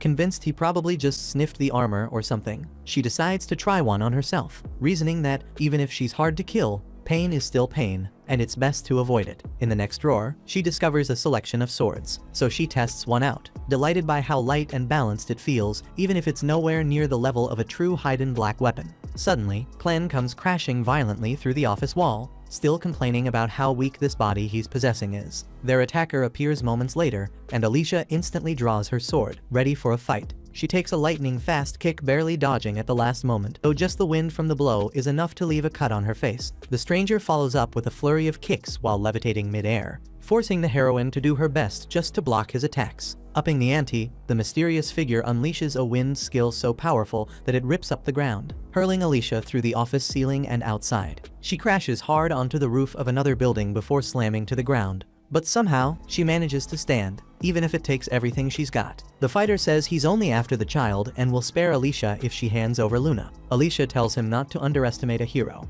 and he quickly realizes she's not going to give up that easily. Just then, Alicia's eyes lose their irises as she gets ready to try a strategy that, if it failed, would leave her with only one last resort: the Flow Divider. With that, using her secret blade, Ascending Dragon, the warrior charges, her sword crackling with powerful magic. And in a flash, she's right at her opponent's neck. But just as she's about to finish things, she's stopped by Clen's magic and even gets punched in the head by him. He asks if she erased every thought from her mind except for killing, and she explains that's exactly how the technique works. Clen reveals that their attacker only lashed out because of a misunderstanding, and if he hadn't stepped in, Alicia would have taken a knee to the gut that would have torn her in half. Since it's just a misunderstanding, the man demands an explanation. He notes that Nelleru smells like a Western troll. He'd heard there was someone around here who could control a creature like that. Nelleru explains she was swallowed by one, while the man says he found a troll corpse underground, its arms and legs torn off, and its guts everywhere. From that, he deduces that Clen is the one who killed his own monster. Now understanding the situation, Clevites tells Nelleru to take Luna to the village entrance and wait there. Alicia asks if she should go too, but Clevites tells her to stay. This man is a black beast who's taken human form. In truth, he's a creature with claws and wings, and only one being is capable of using illusions this powerful: the king of Western black beasts, Zavthir of the Phantoms. Curiously, according to Clen, this beast doesn't get along with Clevites of the Moonlight. The man asks how Clen knows all this and who he really is. Concealing his true identity, Clen gives his name and claims to serve a king of black beasts in human form, just like the guy in front of him. Realizing the boy must be a servant of Clevites, the man decides to reveal his true form to show they're on the same side. He's heard that Clevites destroyed a humanoid capital, and that Lady Zavthir is also considering the destruction of humanoids. The monster claims to be Gart, servant of Zavthir, and demands that Clen prove he really is a black beast. In response, Clen reveals his tale, quickly convincing his opponent. From that point on, Gart returns to his human form and decides there's no reason to keep fighting these people. Alicia is shocked to realize there are other kings like Clevites in the beast's underworld, which means the heroes who died by her side weren't even fighting the right battle. Even though she says nothing, Clen tells her to drop those unnecessary suspicions, explaining that very few beasts are able to take human form and speak, and aside from Zavthir, who has a fondness for illusions, none of them would involve themselves with humanoids without a good reason, since all black beasts despise these beings. That, by the way, is why Gart demands a retraction about Alicia being a hero and about Clevites' servant being with her, since heroes are the sworn enemies of the beasts. Clen confirms that Alicia is a hero, but now she serves him, bound by a spell that prevents her from disobeying his orders. While he tries to learn the ways of the humanoids, she acts as both guide and shield for him. The same goes for the other girl and the baby. They're all tools for Clevites to better understand humanoids. Having said that, since Gart is an outsider, Clen refuses to reveal anything else, and the beast from the west understands, but makes it clear he'll kill Clen's tools if they get in his way. Clen, in turn, tells him to go ahead and try his luck. He then asks why Zavthir wants to wipe out the humanoids, since the Zavthir he knows is odd and enjoys observing these races, not to mention being adored by the orgs in the western forests. Hearing this, Alicia discovers the real reason why heroes never venture west. You simply can't cross the forest without the orgs' cooperation. This makes the knight wonder what happened on that side of the continent, while Gart tells them that 3 days ago, in the great western forests, he was flying through the sky when he landed on a branch to watch a pair of monsters who had probably just lost their offspring. In that area, there was a shiny object lying on the ground, so Gart brought it to his mistress and told her this was yet another time a black beast cub had disappeared for no reason, and it's possible others vanished without their knowledge. Gart couldn't explain why, but he believed humanoids were behind it. Zavthir was surprised by the bird's claim, since he had supposedly built a good relationship with the orgs. Either way, she saw it as a bad omen. Gart asked if he should summon the org chief, but the king said no, as they weren't to be trusted. In fact, his servant had been sent to the world of the humanoids to investigate what was really going on, and if necessary, he should consider destroying them all. On top of that, Gart now says that cubs have also likely disappeared in the southern mountains, and he came here searching for clues. Clen reveals he killed the little man and his troll, but Gart understands it was self-defense. In Clen's view, the cubs being taken might not be limited to black beasts. Karm had told him that women there shouldn't give birth, because some strange men dressed in black always come and buy the babies, saying something about talent. According to her, these men were so terrifying that even Vroko was afraid of them. Connecting the dots, Clen admitted that he'd always found it odd that Nell had 3 stillborn children. so he asked Carm if she had killed them. The woman confessed that she had, because that was the rule among the women there. The minors' men don't protect them, and their children are left at the mercy of those baby buyers. To protect what little pride they had left, they did everything possible to avoid getting pregnant. But since Nell was too foolish to keep her word, Carm had to end the babies' lives herself. The pain of remembering this made her scream violently. Her volume and aggression made Luna cry, and Clem assured her that he understood what Carm meant, but pointed out that Nell was born there, and her mother probably hid her until she was old enough not to be sold, something Carm and the other women had never tried to do. After telling this story, Clem says he sees a link between those baby buyers and the cubs being kidnapped by humanoids. He notes that the buyers were connected to Vroko, who himself owned a troll. Besides that, the talent the buyers mentioned might refer to the magic these children possessed. Clevitus asks Alicia what she thinks is going on, but she repeats that she knows nothing about magic and can't really say, though she believes these men in black seem capable of such evil after all. They're mages willing to use any sorcery as a tool of war. Alicia remembers that these mages appeared in recent years on the Dun Plain, fueling a deadly conflict between Bolate and Eslin. Whenever these mages entered the field, their abilities decided who would win. The first to bring them into battle was, at the time, the expedition commander to Haydn of Bolate's army, General Drell, known as the Dragonslayer, who marched all the way to the frontier fortress of Highgate. According to Alicia, this was the man who killed her father. After delivering the blow that would take his life, the officer said, "The sword alone cannot overcome every wall. Soon, the age of sword and magic will begin." Clem asks why she came to kill him instead of the man who really killed her father. She explains it was her father's last wish. Back during the invasion of Highgate, there was an Eslin camp 6 miles east of the fortress. Rod Royce, commander of the 1st Division of the Royal Guard, ordered his forces to gather west of Highgate. At that moment, an ally named Miquel arrived on horseback to warn them that their detachment had been wiped out, and Bolate's army, led by Drell, was still heading south with 50,000 men. Realizing they would try to take Haydn, Rod lamented that his battalion numbered only 6,000 men, and they didn't have enough mages. The main army's reinforcements wouldn't arrive for another 3 days. Drawing on the ground, the commander sketched out for his companion how Drell's army was closing in on Highgate, a fortress with a large gate to the east and a smaller one to the west. If the defending force could get inside through the western gate, on Eslin's side, they'd be able to seal it off and put up a fight, even with their overwhelming disadvantage in numbers. But for that to happen, they'd need Haydn's cooperation. Rod had sent messengers, but received no reply, and things inside the fortress were likely in chaos. Miquel asked if the rumors were true. Had Clevites really attacked the castle?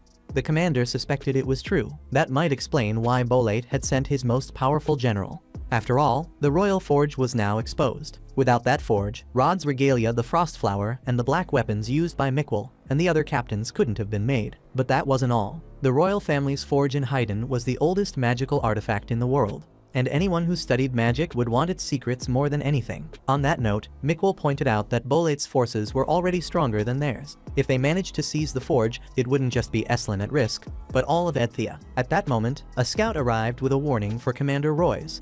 The western gate of Highgate was closed, but the eastern, larger gate was opening. Out from the fortress stepped a young Bolate fighter named Maynard Swan, leaving behind an endless trail of death. With his appearance, he confirmed King Haydn's demise and announced that the crown princess was safe somewhere else. The problem, however, was the 6-month-old son, the only one known for certain to have royal blood, who'd been taken by a black-haired boy and vanished. No one knew if the baby was still alive, but Maynard had just received word from the Ravens. They'd found a Haydn child with a black-haired boy. As the most powerful mage in the army, Swan was sent to investigate. Meanwhile, General Drell ordered his subordinate to have the baby in hand by the time he arrived at Hydra. Almost at their destination, Clevites takes advantage of a quick break to ask what this boiling black water is that he's drinking. Nelaru patiently explains that it's coffee, a pretty expensive drink. Actually, that Chief Vroko would treat himself to from time to time. She says these coffee beans were picked in Sarada, all the way across the Eastern Sea. She even added sugar to help the boy with his fatigue. Clem points out how humans always come up with these odd ideas, and when he burns his tongue by forgetting he's just a vulnerable boy now. He quickly stops Luna from grabbing the hot mug and sharing his fate. Nelaru asks where that scary man went, and Clan explains that Gart went off to report something about magic to someone he's not exactly sure who. Either way, Clan assures her that he's cleared Gart's suspicions about Nelaru, so she doesn't need to be afraid of him anymore. Right in the middle of all this, Alicia Glenfall comes in to announce that she spoke to some local merchants and found out things in Haydn have taken a turn for the worse. Bolate, the neighboring nation, has crossed the border. Haydn put up a good fight, But after the king was gone and the capital froze, they couldn't hold off the invasion. Alicia heard that Eslan tried to block them at the border, but failed. Clem wonders why that nation, of all places, would do something like this. So the hero explains that Eslan and Bolate have been at war since ancient times. As for Eslan, they're way behind when it comes to magic. And there's no way they'll stand by while Haydn's royal forge falls into enemy hands, especially now that the king is dead and no one else knows how to operate that relic. After all, they never had any wizards because the king forbade the use of sorcery within his borders. And that's probably one of the reasons why Clevites doesn't know a thing about magic. Nelleru cuts the explanation short to serve coffee to the warrior, who's genuinely surprised to get a mug. Clem teases that she's probably never had the stuff either, and Alicia admits she grew up in a remote village where treats like this were just too expensive, instantly falling for the taste. She confides to Nelleru that she always thought coffee would be bitter, and the girl cheerfully shares that she made it extra sweet. When the nursemaid takes Luna away to feed him, Alicia praises the girl's character just looking at her, she says, lifts her spirits. Hearing this, Clem, thinking Alicia's flirting, flat out declares that there's no way Alicia could have a kid with Nelleru. Alicia promptly spits out her coffee and insists she didn't do something heroic for the first time in her life just to be branded like that. But getting back on topic, she's losing patience with the beast's logic and wants to know what they're planning to do, since Clevites wants Luna to become king. But at this rate, it's only a matter of time before the whole kingdom is wiped out because someone wrecked the capital. As if none of this has anything to do with him, the king of Black Beasts shrugs and says it doesn't matter to him if Haydn ends up as part of Bolate. But Glenfall has to warn him Luna is from Haydn. If Bolate calls the shots, that kid's never wearing a crown, and it gets worse.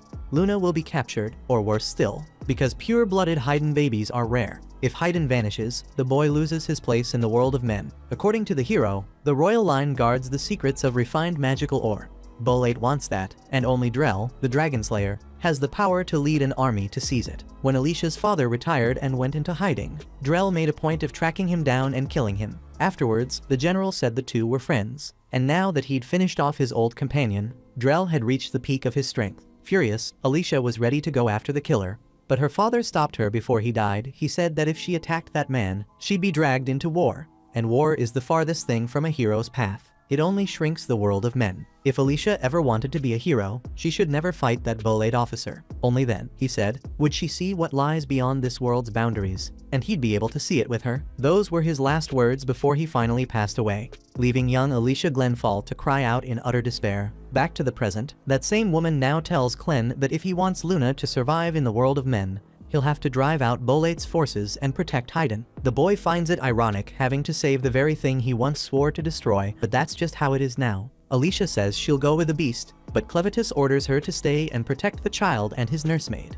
He doesn't want anyone knowing that Clevites, king of black beasts, is working to protect a human that would be showing a weakness. What he needs is a reason to get involved. Take the wizards and Drell, for example. If they're secretly kidnapping beast cubs, it's only natural for a leader of their kind to investigate. It's a good chance for Clem to see what those wizards are capable of. He knows the human girl wants revenge for her father, but now isn't the time. Besides, Alicia was told not to fight Drell. On that note, the living dead admits it was a promise to her father. He always said war is the opposite of the hero's path. But she's no hero anymore, just a walking corpse fueled by a beast's blood. Clevites asks if it's really up to a human to decide whether she's a hero or not. If wielding a sword makes her a hero, or killing a black beast earns her the title, then so be it. But to start with, he wonders why she chose that path in the first place. Alicia answers she wanted to make the world a bigger place. If that's the case, Clem assures her, Nelleru's world is a lot bigger now. And for the record, the King of Beasts says he never told Alicia to stop being a hero.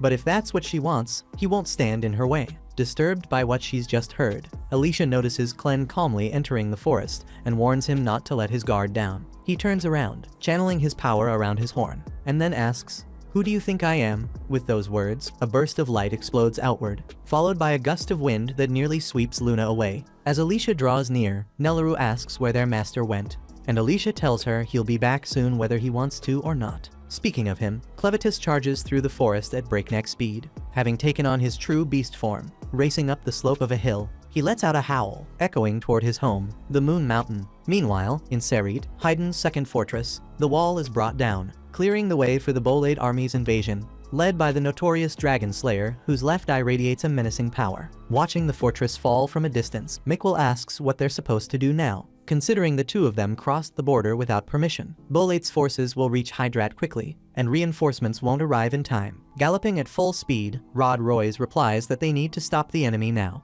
Just ahead lies a broad, shallow lake, the perfect place for a showdown. At the same time, a Hydnaean scout patrolling the war front also spots Bolate's advance and turns back on horseback. Arriving in the city of Shirn, Alicia spots a survivor from the Ravens being beaten by a mob and accused of being a criminal. The attackers claim that Shirn belongs to the Carpenters, while the beaten man insists he was only trying to escape. Nelaru trembles with fear at the sight of a Raven in town, but Alicia promises that nobody will recognize her in this new disguise. On the other hand, the Raven recognizes Alicia and yells that she's the heroine who unleashed the octopus in Else Mind's well, by the time anyone looks, though Alicia has already turned the corner, so the mob misses her entirely. To make matters worse, the townsfolk grumble that the country wouldn't be in such a state if the heroes were still alive. And with that, the mob decides to hang the Raven from a tree. In the next scene, they do exactly as they threatened, making him the 9th victim that day. One resident wonders if the story about the Else octopus might actually be true, and soon everyone is asking what on earth is happening to their country. The sudden appearance of this ancient species would already be a disaster, never mind the attack by Clevites or the advance of Bolate's army. To the people, it feels like the end of the world, but if that's the case, they swear they'll protect the city themselves. From the youngest to the oldest, anyone able to wield a weapon should arm themselves and stand with the rest. Amid all this tension, with peasants and carpenters rushing everywhere, Alicia begs Nelaru not to call her a heroine under any circumstances. She has to hide who she is. Soon, the two enter a tavern and are met with suspicious stares from a pair of Hydnaeans who ask if they're with the Ravens. Alicia stammers as she tries to explain they're not, until an old woman scolds her sons for making so much noise and waking the baby. One of the big guys says the stranger came in with an eye patch and a sword, but the tavern owner argues there's no way to walk around unarmed these days. She also grumbles that Phil and Pete are so timid they're just like their father, despite their size. Eventually, the owner introduces herself as Kari. Immediately noticing that Luna must be a pureblood Hydnaean, she can tell from the baby's pale pink hair and pointed ears. She wants to know what brings these outsiders here, and depending on their answer, she might just set her 2 blockheads on them. Glenfall explains that they're guards in service of an important person, and right now, their job is to protect the child. Kari buys the story, even if her sons are still suspicious, guessing the women work for some noble who fled Hydrat or something along those lines. In the end, though, it doesn't matter what their purpose is. The tavern owner just wants to know if these young ladies are going to spend any money. Speaking of which, Alicia asks for a room where the baby can sleep, plus food for her and Nelaru. The owner charges 2 silver coins a night, payment up front. Once she gets the money, Kari shows them to their room. Though her sons clearly haven't dropped their guard, the mother has to scold them to behave themselves. No wonder they can't find girlfriends. Hoping to fix that, Pete offers to help Nelaru with her luggage, but the bag is so heavy he needs Phil's help to get it up the stairs. Inside the room, Kari asks what they think of the place, and Alicia compliments the iron beds. Kari admits it's odd to find iron beds in a city of carpenters. Years ago, she explains, the locals built some chairs for the castle, and as thanks, the king gave them the beds. Remembering this, the innkeeper sighs before leaving, lamenting that the king died and this war began. Meanwhile, a flying insect lands on the window. Through it, Maynard Swan celebrates finally finding his targets, then unleashes a massive swarm to hunt down Haydn's missing prince. As night falls, Alicia notices from her window that she can see Moon Mountain in the distance, a sight that makes her wonder if Clevites has already reached the battlefield. Nelaru interrupts her thoughts, showing Alicia that Luna has just gotten her first tooth. Both of them marvel at how adorable the baby is. Kari soon arrives to announce that dinner is ready, so Alicia heads downstairs to fetch the meal and bring it back to their room. Downstairs, Gabby, a regular at the tavern, asks Kari who the woman beside her is, but Kari shuts him down, making it clear the woman isn't interested, especially since she's got a baby. As Alicia makes her way to the counter, she overhears the customers gossiping about how the king of Haydn once tried to kill one of the kings of the Black Beasts, but failed thanks to the incompetence of the crown's heroes. According to what they've heard, these heroes only care about their titles so they can claim the king's regalia. In fact, one of them apparently got a weapon in the morning and sold it by that same afternoon. Gabby points out that there's no point in forging these magic swords if no one's willing to challenge the kings of the dark beasts. And that's exactly why the king stopped making weapons 15 years ago. Then, out of nowhere, he picked 13 heroes and even held a parade in front of the castle, where these knights swore to defeat one of the beasts as their leader. As the men talked, Alicia kept hearing the same thing from everyone. The heroes were useless, arrogant, and spoiled. and that the king's downfall was all their fault, which led to this new war against Bolate. In the end, only people who don't have to work hard every day have time to dream about what lies beyond the continent of Ethia. Suddenly, a giant red orb comes crashing violently through the window. Alicia tries to warn them, but Pete touches the thing, and then a black beast in the shape of a centipede reveals its entire length and flings the Hydnian against the wall with no effort at all. One of the Hydnians yells that it's an insect, but Maynard steps in to clarify. This isn't just any bug, it's a species native to the land of the dark beasts. In other words, it's basically a beast. He also warns everyone to stay still, or this creature will attack. Even without being commanded, Alicia reaches for her sword, only to realize she left it in her room. Gabby jumps out the window, but is immediately snatched and devoured by a swarm of flying insects outside the tavern. With a sly smile, Maynard remarks that he forgot to mention he'd scattered plenty of other insects all over the city, just to make sure not a single rat escapes. Kari demands to know who he is and what he wants, so the man politely apologizes for his lack of manners and formally introduces himself.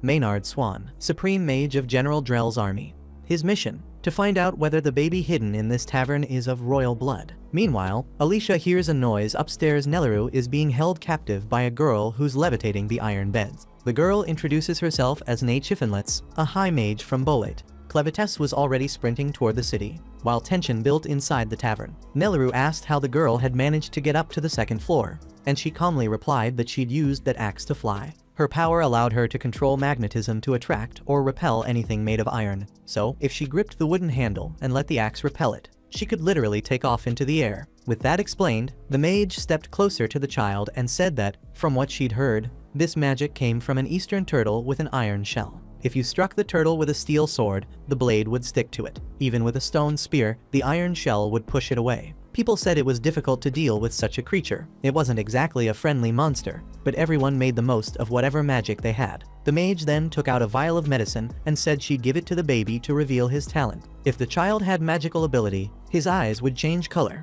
If he didn't, he'd start coughing blood until he died, which meant if the baby survived, he most likely had royal blood. Nelaru panicked, screaming at the top of her lungs, and that's when Alicia heard the cries and rushed to the room where they were. Maynard moved to stop her, sending his insect to intercept. Nelaru struggled with everything she had, but Nay warned her. Her power could stop even a raging bull. With 2 iron beds pinning her down, Nelaru would have to be stronger than 2 bulls to break free, and those skinny arms didn't look up to the task. But with the strength only a mother can summon, she shattered the iron frames and broke loose. Hearing the crash, Maynard's concern grew, even as his insect lunged at the heroine. But Alicia showed exactly why she bore her title. One powerful kick was all it took to send the beast flying. In that moment, Maynard realized exactly who this warrior was. Alicia reached the room where Nelaru was. Nay was unconscious, and Luna was safe. According to the wet nurse, she'd shoved the iron beds with such force that she'd knocked down entire walls and the Bolate mage along with them. Alicia was genuinely impressed by such strength. But now wasn't the time to dwell on it. They needed to get out of there fast. These people were after Luna, and their belongings could be replaced. All Alicia needed was her sword. Speaking of which, the flying insects were already swarming toward the collapsed wall. But Alicia showed no sign of fear. The moment she had her gear back, she slung Nelaru over her shoulders,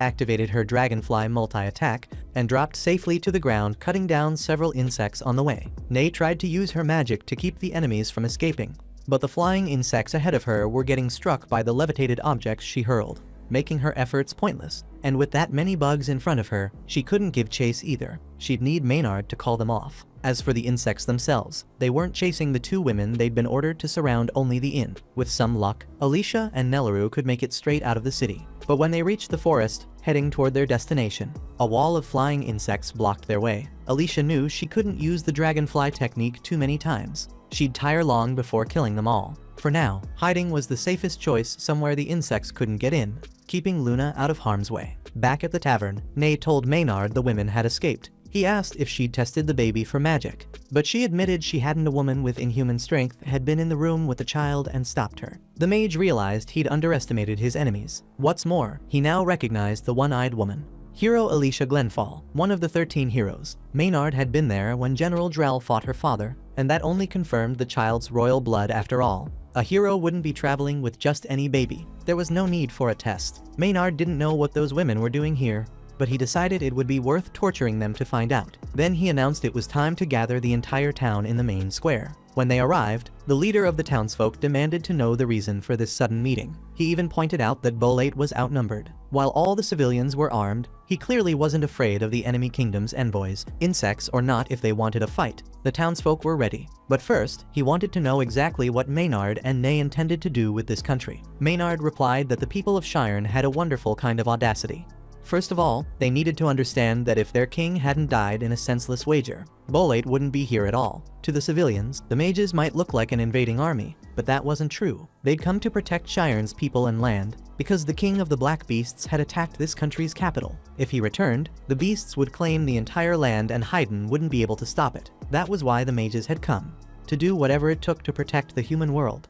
So the civilians asked, if that was true, why bring all these insects, especially when those protectors had killed one of their own? Maynard didn't dodge the question. He admitted his insects had killed a civilian, but brushed it off as an unfortunate accident. His ironic tone only enraged the townsfolk further. Then he added that he was after a criminal who had betrayed Haydn and was now an enemy of all humanity. As for the insects, Maynard explained, they were the only way to capture that woman who was also the enemy of every single person standing there. After all, she was one of the 13 heroes responsible for all this, and her name was Alicia Glenfall. Meanwhile, on the Merrill River in Haydn, 100,000 meters from the capital, Hydrat, General Drell rode at the head of his soldiers, pressing onward toward his objective until he suddenly raised his hand and ordered the column to halt. He had sensed someone hiding nearby. Without warning, Rod Royce emerged from the shadows, unleashing his regalia, Frost Blossom. The ground around them froze solid in an instant, locking Drell's army in place. With the enemy immobilized, the warriors of Eslan charged in, wearing spiked boots to keep their footing on the ice. It was Rhodes' strategy, 6,000 against 50,000, and the key was simple. Take down the enemy mages first and ensure that anyone who fell never stood back up. Facing his primary opponent, Drell actually praised the descendant of the hero Royce. According to him, Frost Blossom had once been used to annihilate a horde of black beasts at the gates of an Eslan city, and the young man had mastered that same power. However, Drell pointed out, no ice magic alone could possibly freeze the entire river at once. He suspected that Rhodes had stationed multiple mages upriver to chill the water until it hovered just above the freezing point. Rod admitted the guess was spot on, but as long as he could keep his targets pinned here, victory was inevitable. He struck at Drell with his weapon, but the general's reflexes were razor sharp. He deflected the blow with his sword. To dismount his foe, Rod summoned Ice Vine, a massive serpent of frost that lunged toward Drell, freezing his horse solid and forcing the man to fight on foot. Drell acknowledged his opponent's skill, the strength of his regalia, and the sheer power Rod possessed to bring out its full potential. But, he added, none of that would be enough to achieve what Rod was trying to do, not to break the shackles of the world. With those words, the Bolat officer swung his blade and conjured the claws of the Death Dragon. They struck Rod with such crushing force that he was hurled back without even a chance to resist. Seeing this, Mikkel called in the first company to support their commander. Drell explained that by fusing his sword with magic, he had elevated his Black Dragon regalia into something far beyond an ordinary weapon. In his hands, it became a relic capable of unleashing devastating power with a mere sweep of a blade, scattering enemy soldiers like insects and even striking down his own men without hesitation. The general of Bolat couldn't care less. Anyone too weak to survive here had no right to advance beyond this world. Rhodes demanded to know what he meant by this world and reminded him he'd also spoken of these supposed shackles of the world. What exactly was the general trying to accomplish? Drell's answer was blunt. He sought to destroy the legend of the heroes. It was a tradition impossible to uphold. Yet because of it, humans repeatedly challenged an unbeatable opponent, one who wielded invincible methods and died for it, like his great-grandfather and his old friend before him. Every champion of humanity believed in the legend and was crushed by Bolat, generation after generation. For thousands, no, tens of thousands of years, the story had never changed. That was why the cycle of tragedy had to end. In recognition of the great fight the young Eslan commander had put up, Drell declared he would not deliver the final blow. Instead, he would simply march on with his forces, leaving the boy behind to watch the world change from afar. But the course of the war shifted the moment Clevites stepped onto the battlefield. The looming, shadowed presence of the king of the black beasts froze every combatant in place. No human dared move in the face of such an overwhelming figure. Assuming the man before him was General Drell, Clevites let out a bone-chilling howl, his voice carrying a crushing weight that made it clear he was the king of the southern black beasts for good reason. Drell drew his sword. He respected the creature before him, but he wasn't about to back down. First, he wanted to know what the beast desired. Clevites' initial question was simple. Where had this magic of Drell's come from? Young humans and black beast cubs had been vanishing. and he'd been told it was connected to the magic Drell wielded. The general asked if such a trivial matter was really worth a beast king's concern. Clevitus replied that a sovereign must answer for everything within his domain, just as with the king of this very nation. Any who entered his territory had to die by his claws. That was the law of the world and of fate itself. Drell laughed, asking what fate was and who had created it. In response, the Black Beast King swept his tails through the air, unleashing a gale that hurled the nearby humans skyward. Drell moved to counter, but one of the creature's claws speared through him as if he were nothing. With his foe pinned, Clevitus warned him not to answer a question with another question. Even then, Drell smiled, admitting that he had predicted this outcome, that the beast would strike him. According to the general, Clevitus had known that after the fall of Haydn's castle, he would appear here. Now, it was time for the Beast King to face the consequences.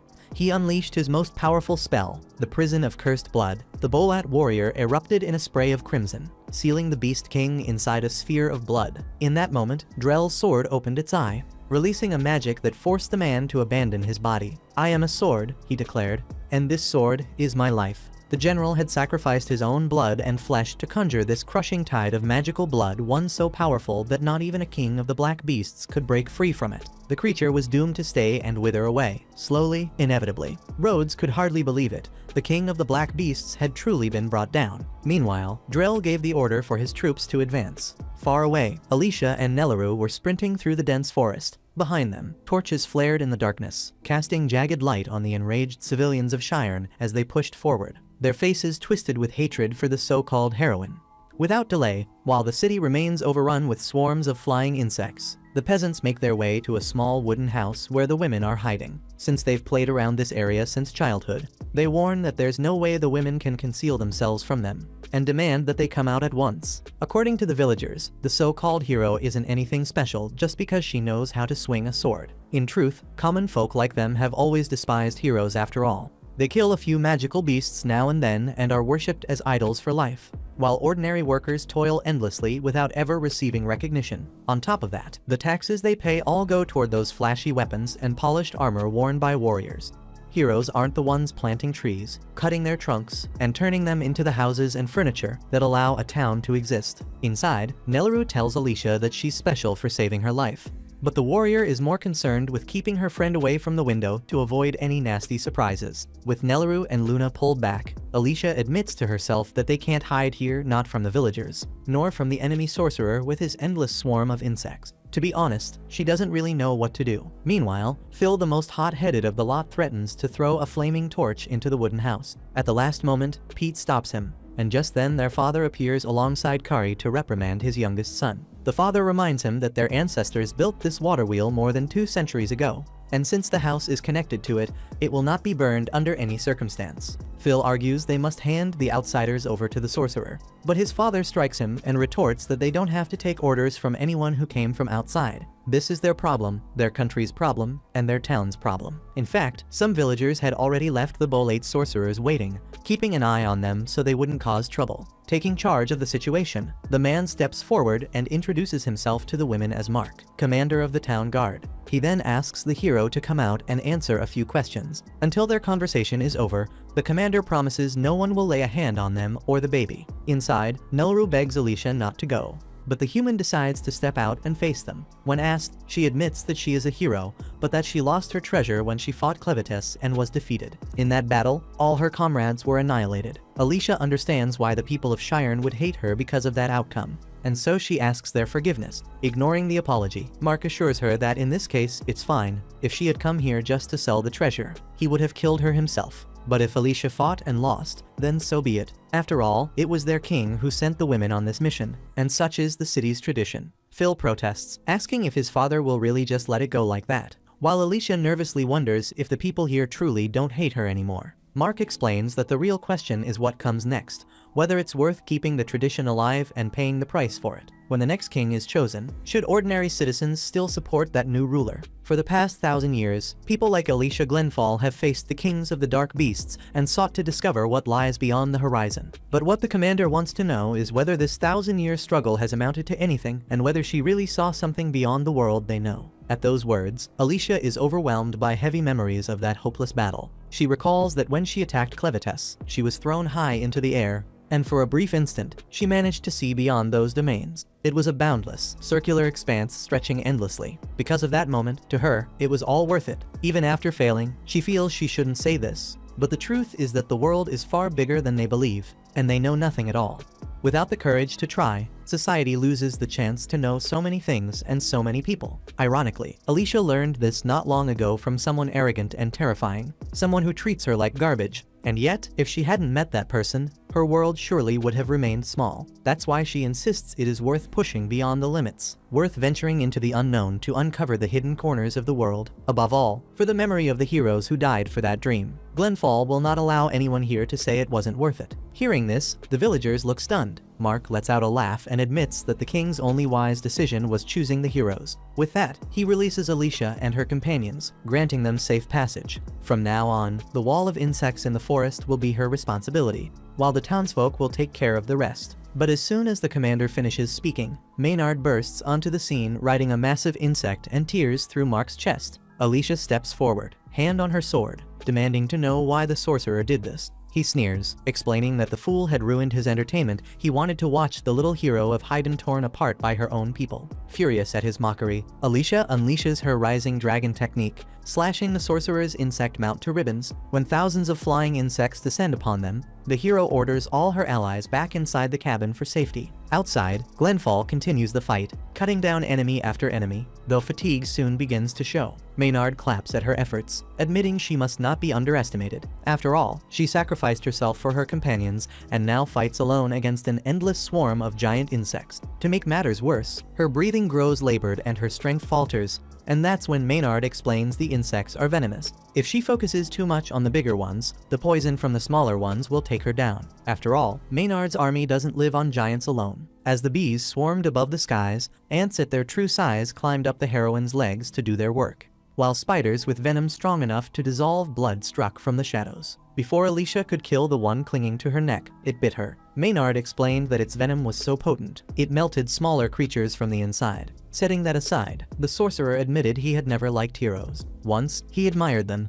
but when he needed them most, he lost everything he had, and no hero ever came to his aid. Only an elderly couple of neighbors helped him, far more useful than those so-called warriors who parade around as idols of the nation. In Maynard of Bolate's mind, true strength lay in rejecting the heroism of such frauds, just as he and General Drell had done. With that, Maynard unleashed swarms of flying insects against his foe. Alicia staggered, her vision blurring from the poison, and as she scraped together her last strength to push back the monsters, she wondered if her magic-infused blood would be enough to survive such a deadly dose coursing through her veins. In the midst of the struggle, Clevites suddenly appeared from within the servant's garments, snapping at her to end this nonsense quickly and return to her duty. Hiding away the dark beast, Alicia pressed on with the fight, while smaller insects began invading the cabin where villagers had taken shelter with Nelleru and Luna. Kari ordered every crack sealed and each bug that slipped inside killed on sight. For the baby had to be protected. The child was the nation's future. They had to believe the hero would handle the swarms outside, while the people defended Luna within. Using their tools as makeshift weapons, the villagers did whatever they could to keep more insects from breaking in. Meanwhile, Maynard mocked Glenfall's efforts, declaring that heroes like her were nothing but pathetic frauds, especially her, thinking her pitiful strength could overcome an army of insects. To raise the stakes even further, the sorcerer of Bolate conjured a colossal scorpion that burst from the earth and lashed at the undead warrior with its tail, forcing her to leap back and tumble into a river. Seeing her slowed movements, Clevites concluded she had been poisoned even with her magic blood. It wasn't enough to affect him, but the heroine would only recover once the venom ran its course. In short, Alicia questioned whether she was truly immortal in that moment, and the black beast confirmed it. When Alicia failed to climb out of the river, Maynard shifted his focus to the cabin. On the roof, larvae gnawed through the wood, and one had already broken inside, around the house. The creatures weren't just devouring the dwelling, they were consuming the entire forest. Back in Cheyenne, the townsfolk overpowered Bolate's soldiers and captured Ney. From the sound of the battle, they guessed Maynard had gone to the watermill. The sorceress remarked that things had finally begun. The villagers asked what she meant, and one questioned why she hadn't left with that man. Calmly, Ney called him a fool, explaining she hadn't gone because she didn't want to die. If Maynard decided to take this fight seriously, everything around him would be nothing but feed for his insects. According to her, Maynard Swan was the most powerful sorcerer in Bolate, the true master of insects. At the watermill, the mage urged the heroine to savor the sound of the forest being devoured, as if the trees themselves were screaming. The larvae responsible belonged to the Giganissant, a colossal moth that laid its eggs once a century so its brood could consume everything in their path. These larvae lived only on a single eastern island which, once every 100 years, was stripped of its trees and left barren. But the larvae were cunning. They spared the seeds, letting them grow back into a vast forest until the cycle began again. Maynard's power was to accelerate this cycle, calling the creatures ahead of time. Starving as they were, they would reduce the cabin to dust within minutes. Not just that, the forest would vanish, destroying the lumber trade Cheyenne relied upon to survive. Listening with a sinking heart, Alicia Glenfall burst from beneath the water in a dazzling leap, scattering the winged insects that circled above. Looking toward the forest, she spotted cocoons strung along the trunks. In moments, they split open, unleashing swarms of moths that lunged at her. Maynard grew more delighted, treating the battle as entertainment, while his opponent grew ever more strained, weakened by both disadvantage and venom. To make matters worse, the scales from the moth's wings released a powder that clouded her vision. Struck by the colossal scorpion, she was then pierced from behind by its venomous tail. Without pause, countless smaller insects swarmed over her until her body was nearly smothered. From within the cabin, Nelleru cried out her name, but Alicia could not respond, and in seconds she was buried beneath an endless tide of monsters. Seeing this, Clevites decided to step in. From beneath the swarm, the treasure sword erupted in a flash, its crimson glow instantly recognized by Maynard the Regalia. As the insects scattered from the light, the Beast King explained to his servant that every living being in this world was made mostly of water, even insects. In other words, an insect horde could be seen as a river, and that sword had the power to bring it to an end. With that, Alicia Glenfall seizes her weapon and drives away every insect around her. Then, she calls upon the flow dividing regalia current slicing water cut. As she spins her sword infused with that power, the heroine devastates a wide area in all directions, so much so that even Maynard is caught in the onslaught. When a massive wave of smoke rises across the horizon, swallowing the entire territory, May can hardly believe what her eyes are seeing. Every single insect is fleeing in blind desperation from that colossal curtain. Those unable to escape are torn apart, unleashing a rain of insect blood that drenches the land. From that moment on, Phil truly understands what it means to be a hero, and that Glenfall embodies it completely. Thrown to the ground, watching his swarms shredded to pieces all around him, Maynard can only think that none of this should be possible. In that instant, the magic stone embedded in his chest shatters. And yet, even with Alicia standing over him, blade aimed at his heart, the mage vows he will never surrender. So, the heroine simply smashes him across the head, knocking him out cold. To her, whatever he had to say could wait. She had no time for his words. Just then, as Nelleru arrives carrying Luna in her arms, Alicia nearly collapses. Before her body can hit the ground, Clem reappears, catching her mid-fall. Frankly, he finds it pathetic that the servant struggled so much against such a pitiful lackey. But brushing that aside, he explains that he came to summon the servants to withdraw. The situation has changed. Almost drained of strength, Alicia manages to ask if Clevites has defeated General Drell. Clem tells her that the officer is still alive, aided by another king of the Black Beasts, and continues to march with his army intact. Meanwhile, on the outskirts of Hidlart's battlefield, Lady Tiala Mort Anzeta, Princess of Hayden, questioned an officer about the evacuation of the civilians. According to the soldier, 80% of the population had been taken into the underground tunnels. She asked if any survivors had been found within the city, but the officer admitted he had received no such news. With that, Tiala ordered him to hurry, because her son, Hyderius VI, was still alive somewhere out there. Overhearing the exchange, an elderly woman spoke up. She said she understood the young princess's feelings, but reminded her that now that the king had fallen, only Tiala could lead the nation, and that she should find a safe place immediately. But the princess refused to flee. Her child was still in danger, and she would not abandon him. The woman pressed her, asking how she could be so certain the baby was still alive. Tiala revealed that she had seen it with her own eyes when she looked into the sealed furnace guarded by the king. The forge had been glowing crimson. According to tradition, when the throne is empty, the furnace lies dormant until a new ruler emerges. But because it was burning, it meant the heir to the throne still lived, in this case, her son. That made finding Hyderius the highest priority. He alone could awaken the furnace, and his safety would determine the survival of Hayden itself. As long as that forge remained under royal control, the kingdom still had hope. Tiala swore she would not take a single step back until her son was safe. She confessed she had wanted to evacuate him before the battle worsened,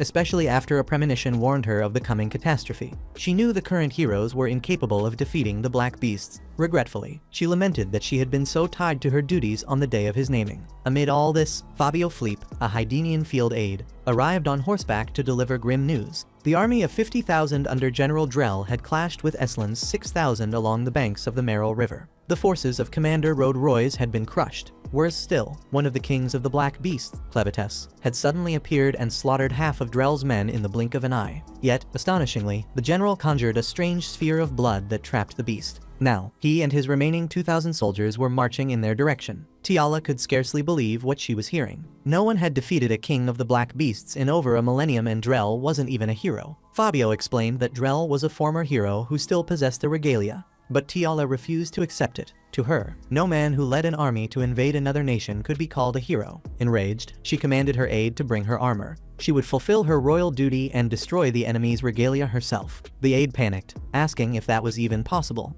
Tiala answered with certainty. Just as a regalia could be forged, it could also be destroyed by the king's hammer. The elderly woman begged her not to do this, reminding her that only the king could wield such a relic. But Tiala took the responsibility upon herself. Until her son took the throne, she would rule in his place. Without hesitation, Tiala Mort Anzita donned her armor. The king's hammer was placed in her hands, a weapon crafted from the finest metals of the realm, etched with the royal crest and engraved with the names of past kings. Armed with the relic, she ordered that the army be told they would intercept Drell's forces in the city. At the outer gates of Haydn's capital, Hydrat, a sinister explosion ripped through the entrance. The invasion of Bolate's commander had begun. Back in Shirn, after the townsfolk had finished off Maynard's insects, Phil brought Nay before Alicia. Phil had once hated the heroes, but after witnessing Alicia's overwhelming strength, he had come to admire her with all his heart. Out of respect and gratitude, he pledged himself to her service. Seeing this, Glenfall ordered Phil to fetch Nelaru. As he hurried off, Clem teased that even his servant now had a servant of his own. Alicia, unimpressed, brushed off the joke and admitted she was surprised by the way she was suddenly being treated. Clem changed the subject, telling her to change clothes before she smeared him with insect slime. Nay regained consciousness and immediately asked if she could leave, complaining that they were keeping her just to listen to nonsense. Curious, Clen asked who she was, and his servant explained that Nay was one of the mages who had been pursuing Luna. Alicia recalled that this enemy could wield magnetism, yet had still been captured so easily. Nay admitted that had her pursuers carried weapons, things would have been different. But stripped of metal, she was useless in hand-to-hand combat, and that was how they managed to subdue her. Finally, Alicia asked what Drell's connection was to the kings of the Black Beasts, but the mage from Bolate seemed utterly clueless, so Alicia reframed it. Drell carried magical blood in his veins, blood that could leave the body and move on its own. Clen reminded them that only a king of the Black Beasts could wield such power. That was why Clevites had returned, to examine the situation himself. To Clen, Drell alone was not a threat, but if another king of the Black Beasts was backing him, everything changed. They needed to know what that Bolate officer truly wanted. According to Alicia, besides Clevites, the other kings were Zapthir of the west, Rathwell of the east, and Vorden of the north. Clen was convinced one of them was involved,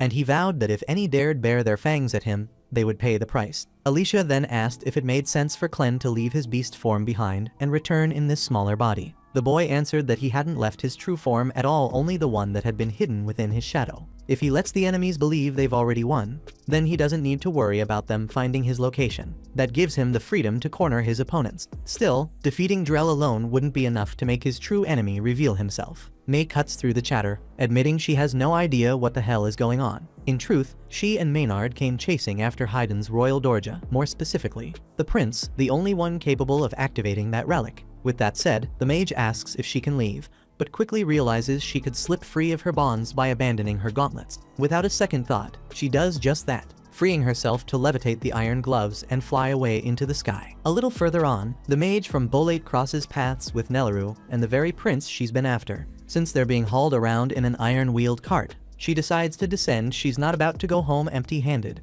Who knows what fate awaits her if she does? Unwilling to take that risk, May snatches the cart along with her target inside. What she didn't expect was to find Clevites and Glenfall already on board. According to the warrior, the plan all along was to bring an iron-wheeled cart, so Nay could carry them to their destination much faster. Ironically enough, they no longer even need to force the mage to cooperate. She's already in the air. Knowing the warrior's sword isn't made of iron, Nay accepts defeat once again and grudgingly continues along. As the flying cart passed over Shirn, Alicia Glenfall was met with applause and reverence, hailed as a true hero. Once mocked and hunted, she was now seen as the one hope left to save Haydn. On that note, Clevites asks the undead woman if she's satisfied at having pulled off another heroic deed. Catching the irony, Alicia makes it clear that yes, she really did save this city. And she truly is a hero. Nelaru, still in awe, remarks that Alicia fought like the great heroes of legend, but what left her most stunned was learning that the boy in her lap was a prince. Honest as ever, the wet nurse admits she doesn't feel worthy of carrying someone so important. She sees herself as nothing more than filthy scum. She has no idea how she would even act if she were to meet Luna's mother one day. Clevites, however, points out that a woman's status should be defined by strength,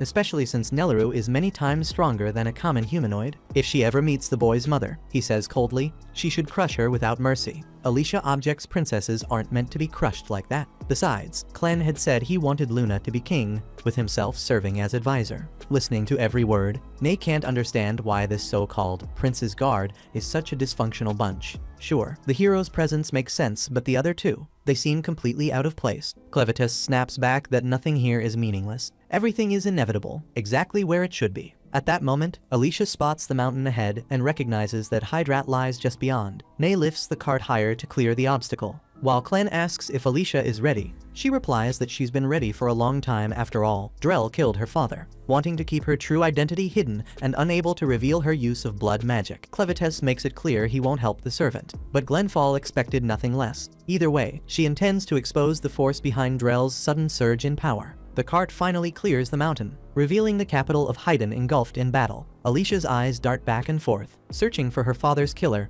until she spots the dreaded Dragon Slayer standing atop the wall. Without hesitation, she orders the Iron Mage to turn right. When Ney refuses, the hero grabs her arm and yanks, as though she could steer the entire cart through sheer strength alone. The violent pull sends the vehicle plummeting in altitude. On the wall above, Tiala Mord Anzeta raises her hammer and leads a squad armed with enchanted blades nearly as strong as a regalia. Their mission, bring down General Drell. The first line of soldiers charges, only to be repelled with a single motion. The second line encircles, attacking from the flanks, but every strike is dodged with ease. Tiala orders the archers to wait for an opening after one of Drell's blows. When they finally unleash their arrows, he simply vanishes through magic, leaving the princess gaping at such overwhelming power. Drell hurls his sword against the Hydenian soldiers, who raise their shields in formation. But the Dragon Slayer's might was absolute, denying them even a moment to react. He tears through their defenses effortlessly and seizes the Princess of Haydn by the throat. With victory in his grasp, he declares that Tiala will never be ruler. She answers bravely that she has always known after all. She doesn't even carry royal blood. Drell agrees, adding that only one with the strongest royal blood can ascend to the throne. If the direct heirs die, the crown passes to whichever relative carries the purest line.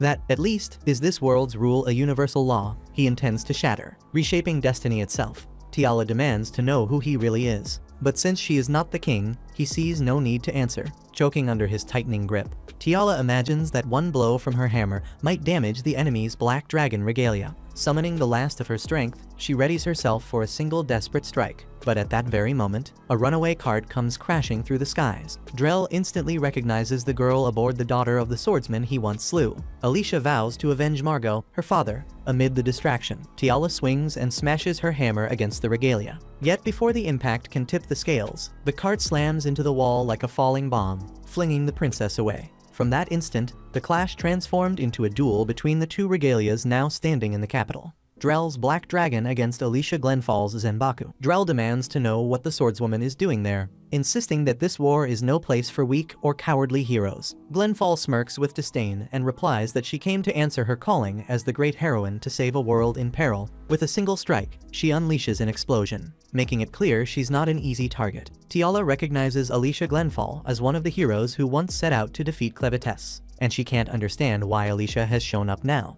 Still, setting that confusion aside, the princess wonders if she managed to land her blow with the king's hammer before being hurled backward. Far from the wall where the battle rages, Nelaru worries about her friend, while Clevites shows not a shred of sympathy for Alicia. As long as she delays Drell, the king of the Black Beasts will have the chance to march toward Haydn Castle and reach the forge, exactly what the general and the one pulling the strings behind him truly desire. And since he also wants to discover who granted such power to a mere human, Clevites has brought Luna to open the furnace door. That is precisely where he is headed at this very moment. At the forge's entrance, a small unit of soldiers defends the gate under the command of Fabio Fleep, who orders every warrior in the area to protect the furnace, even if it means leaving the crypt exposed. It's a heavy decision for their leader, but he is certain the late king and his ancestors would understand, given the gravity of the situation. Fabio recalls that the crypt was meant to be the site of the prince's naming ritual, and the princess herself seemed afraid of that day ever arriving.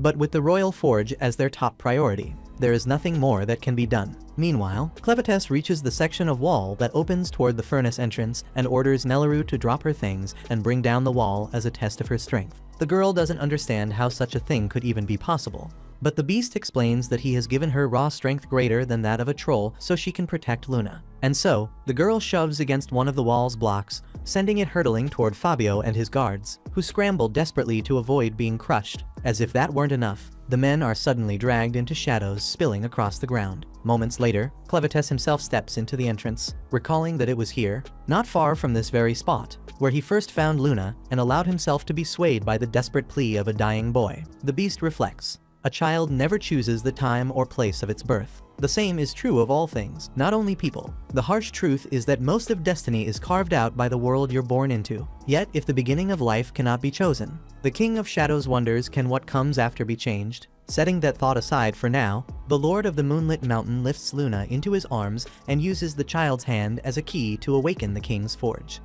Check out these videos appearing on your screen and subscribe so you don't miss the next part.